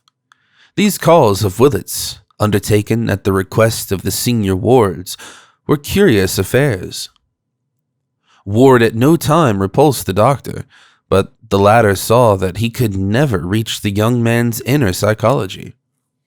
Frequently he noted peculiar things about little wax images of grotesque design on the shelves or tables, and the half-erased remnants of circles, triangles, and pentagrams in chalk or charcoal on the cleared central space of the large room. And always in the night those rhythms and incantations thundered, till it became very difficult to keep servants or suppress furtive talk of Charles's madness.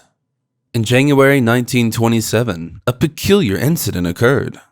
One night, about midnight, as Charles was chanting a ritual whose weird cadence echoed unpleasantly through the house below, there came a sudden gust of chill wind from the bay, and a faint, obscure trembling of the earth, which everyone in the neighborhood noted.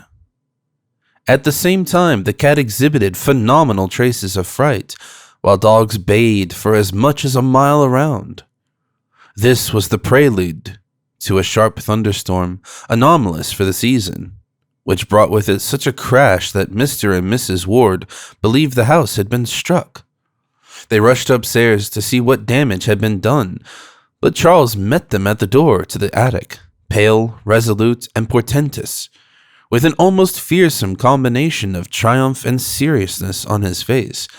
He assured them that the house had not really been struck, and that the storm would soon be over. They paused, and looking through a window saw that he was indeed right, for the lightning flashed farther and farther off, whilst the trees ceased to bend in the strange, frigid gust from the water. The thunder sank to a sort of dull, mumbling chuckle, and finally died away. Stars came out, and the stamp of triumph on Charles Ward's face crystallized into a very singular expression. For 2 months or more after this incident, Ward was less confined than usual to his laboratory. He exhibited a curious interest in the weather, and made odd inquiries about the date of the spring thawing of the ground. One night late in March, he left the house after midnight and did not return till almost morning, when his mother, being wakeful, heard a rumbling motor draw up to the carriage entrance. Muffled oaths could be distinguished, and Mrs. Ward, rising and going to the window, saw 4 dark figures removing a long, heavy box from a truck at Charles's direction and carrying it within by the side door. She heard labored breathing and ponderous footfalls on the stairs, and finally a dull thumping in the attic, after which the footfalls descended again, and 4 men reappeared outside and drove off in their truck.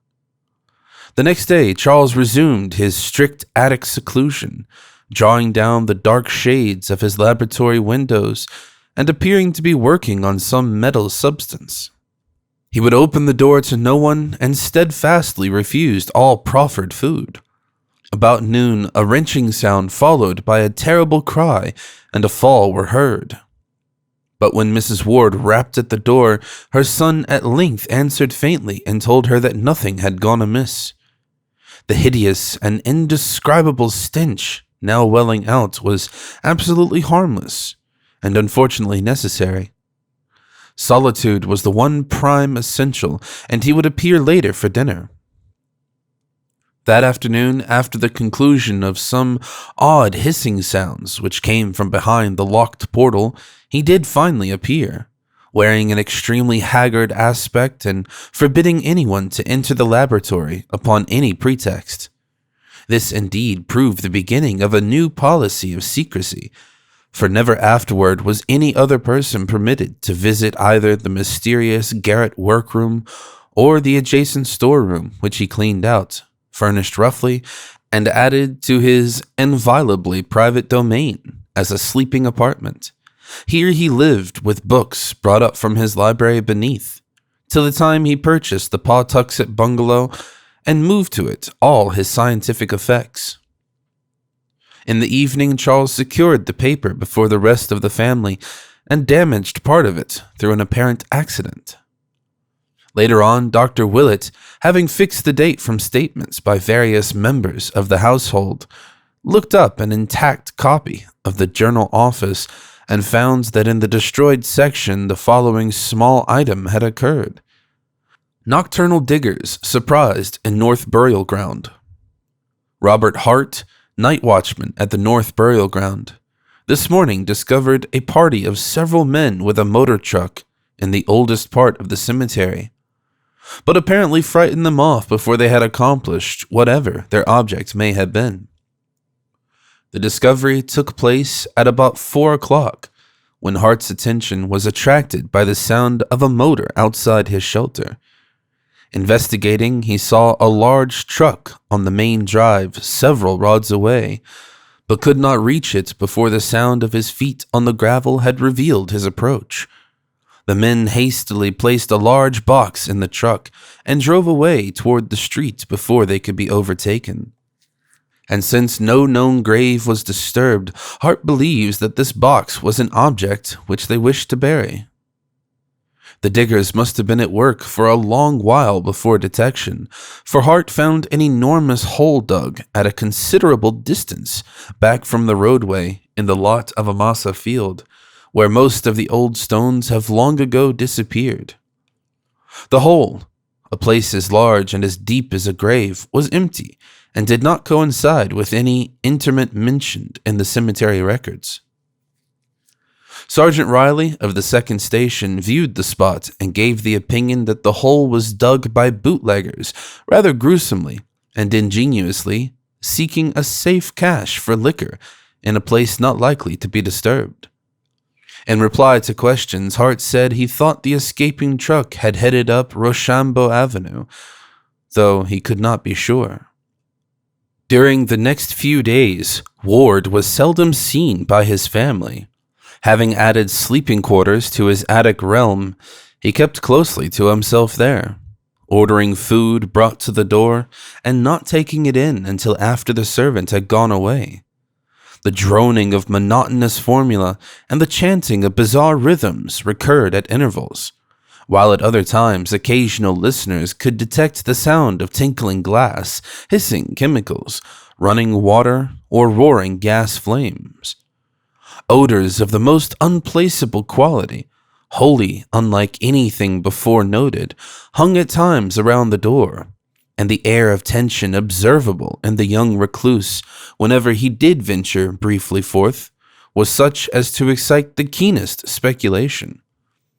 Once he made a hasty trip to the Athenaeum for a book he required, and again he hired a messenger to fetch him a highly obscure volume from Boston. Suspense was written portentously over the whole situation, and both the family and Dr. Willett confessed themselves wholly at a loss what to do or think about it.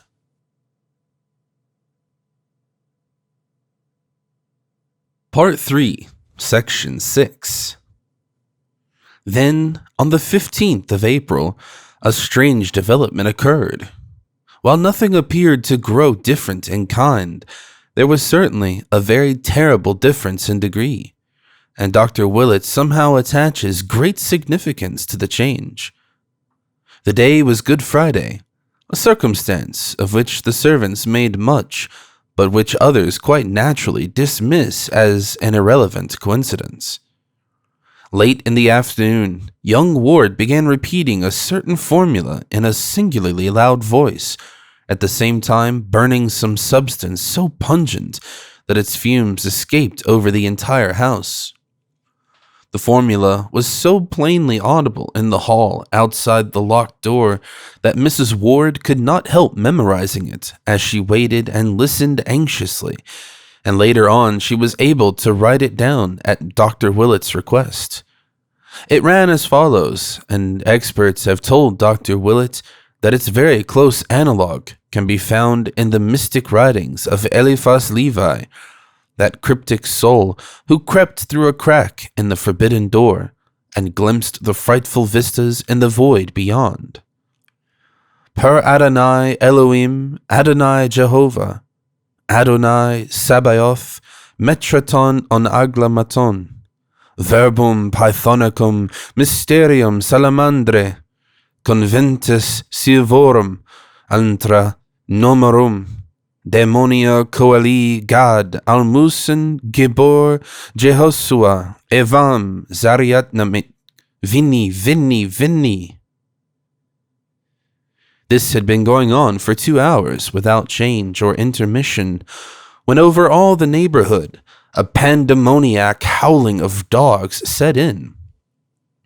The extent of this howling can be judged from the space it received in the papers the next day, but to those in the Ward household, it was overshadowed by the odor which instantly followed it, a hideous, all-pervasive odor which none of them had ever smelt before, or have ever smelt since. In the midst of this mephitic flood, there came a very perceptible flash, like that of lightning, which had been blinding and impressive but for the daylight around.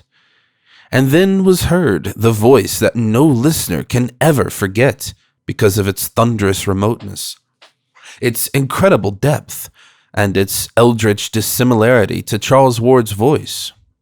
It shook the house and was clearly heard by at least 2 neighbors above the howling of the dogs.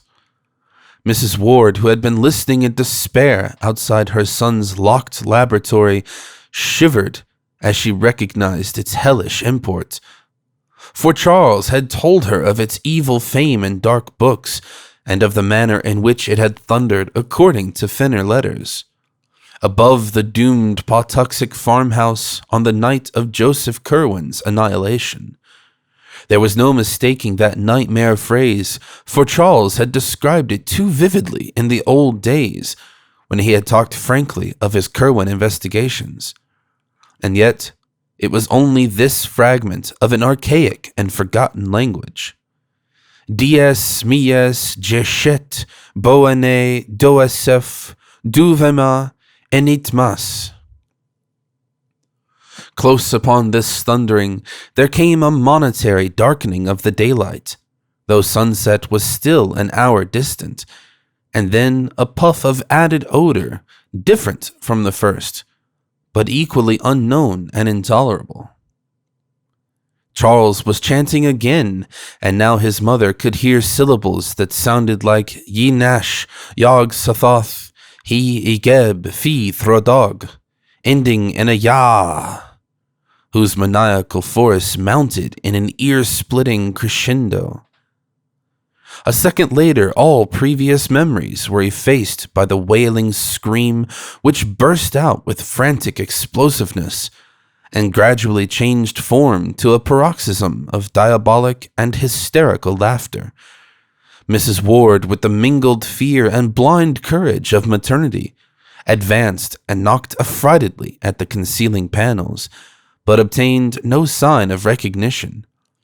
She knocked again, but paused nervously as a second shriek arose, this one unmistakably in the familiar voice of her son, and sounding concurrently with the still bursting cachinnations of that other voice.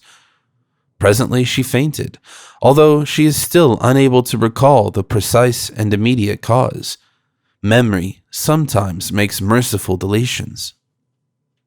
Mr. Ward returned from the business section at about 6:15, and not finding his wife downstairs, was told by the frightened servants that she was probably watching at Charles's door, from which the sounds had been far stranger than ever before.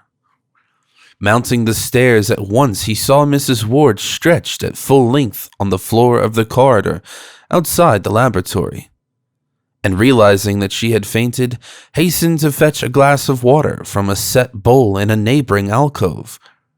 Dashing the cold fluid in her face, he was heartened to observe an immediate response on her part, and was watching the bewildered opening of her eyes when a chill shot through him and threatened to reduce him to the very state from which she was emerging. For the seemingly silent laboratory was not as silent as it had appeared to be, but held the murmurs of a tense, muffled conversation in tones too low for comprehension, yet of a quality profoundly disturbing to the soul. It was not, of course, new for Charles to mutter formula, but this muttering was definitely different. It was so palpably a dialogue, or imitation of a dialogue, with the regular alteration of inflections suggesting question and answer, statement and response. One voice was undisguisedly that of Charles, but the other had a depth and hollowness which the youth's best powers of ceremonial mimicry had scarcely approached before. There was something hideous, blasphemous, and abnormal about it. But for a cry from his recovering wife, which cleared his mind by arousing his protective instincts, It is not likely that Theodore Howland Ward could have maintained for nearly a year more his old boast that he had never fainted. As it was, he seized his wife in his arms and bore her quickly downstairs before she could notice the voices which had so horribly disturbed him. Even so, however, he was not quick enough to escape catching something himself which caused him to stagger dangerously with his burden. For Mrs. Ward's cry had evidently been heard by others than he, and there had come from behind the locked door the first distinguishable words which that masked and terrible colloquy had yielded. They were merely an excited caution in Charles's own voice, but somehow their implications held a nameless fright for the father who overheard them. The phrase was just this: "Shh, right." Mr. and Mrs. Ward conferred at some length after dinner, and the former resolved to have a firm and serious talk with Charles that very night. No matter how important the object, such conduct could no longer be permitted, for these latest developments transcended every limit of sanity and formed a menace to the order and nervous well-being of the entire household. The youth must indeed have taken complete leave of his senses, since only downright madness could have prompted the wild screams and imaginary conversations in assumed voices which the present day had brought forth. All this must be stopped, or Mrs. Ward would be made ill, and the keeping of servants become an impossibility. Mr. Ward rose at the close of the meal and started upstairs for Charles's laboratory. On the third floor, however, he paused at the sounds which he heard proceeding from the now disused library of his son. Books were apparently being flung about, and papers wildly rustled, and upon stepping to the door, Mr. Ward beheld the youth within, excitedly assembling a vast armful of literary matter of every size and shape. Charles's aspect was very drawn and haggard, and he dropped his entire load with a start at the sound of his father's voice. At the elder man's command, he sat down, and for some time listened to the admonitions he had so long deserved. There was no scene. At the end of the lecture, he agreed that his father was right, and that his noises, mutterings, incantations, and chemical odors were indeed inexcusable nuisances. He agreed to a policy of greater quiet, though insisting on a prolongation of his extreme privacy. Much of his future work, he said, was in any case purely book research, and he could obtain quarters elsewhere for such vocal rituals as might be necessary at a later stage.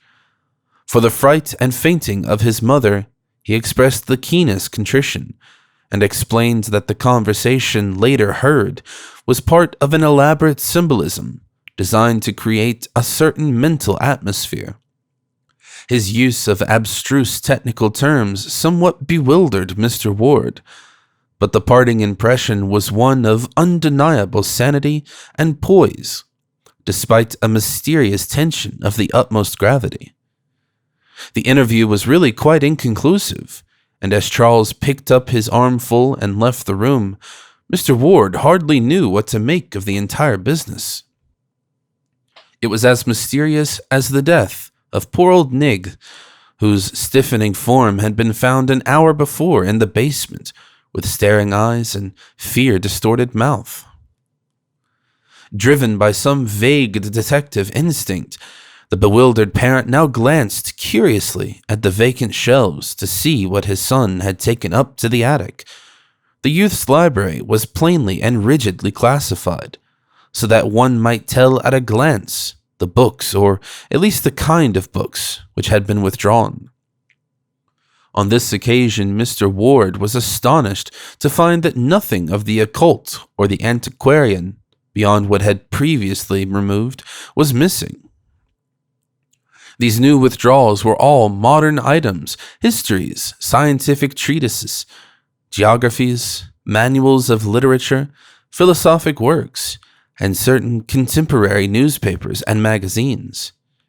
It was a very curious shift from Charles Ward's recent run of reading, and the father paused in a growing vortex of perplexity and an engulfing sense of strangeness.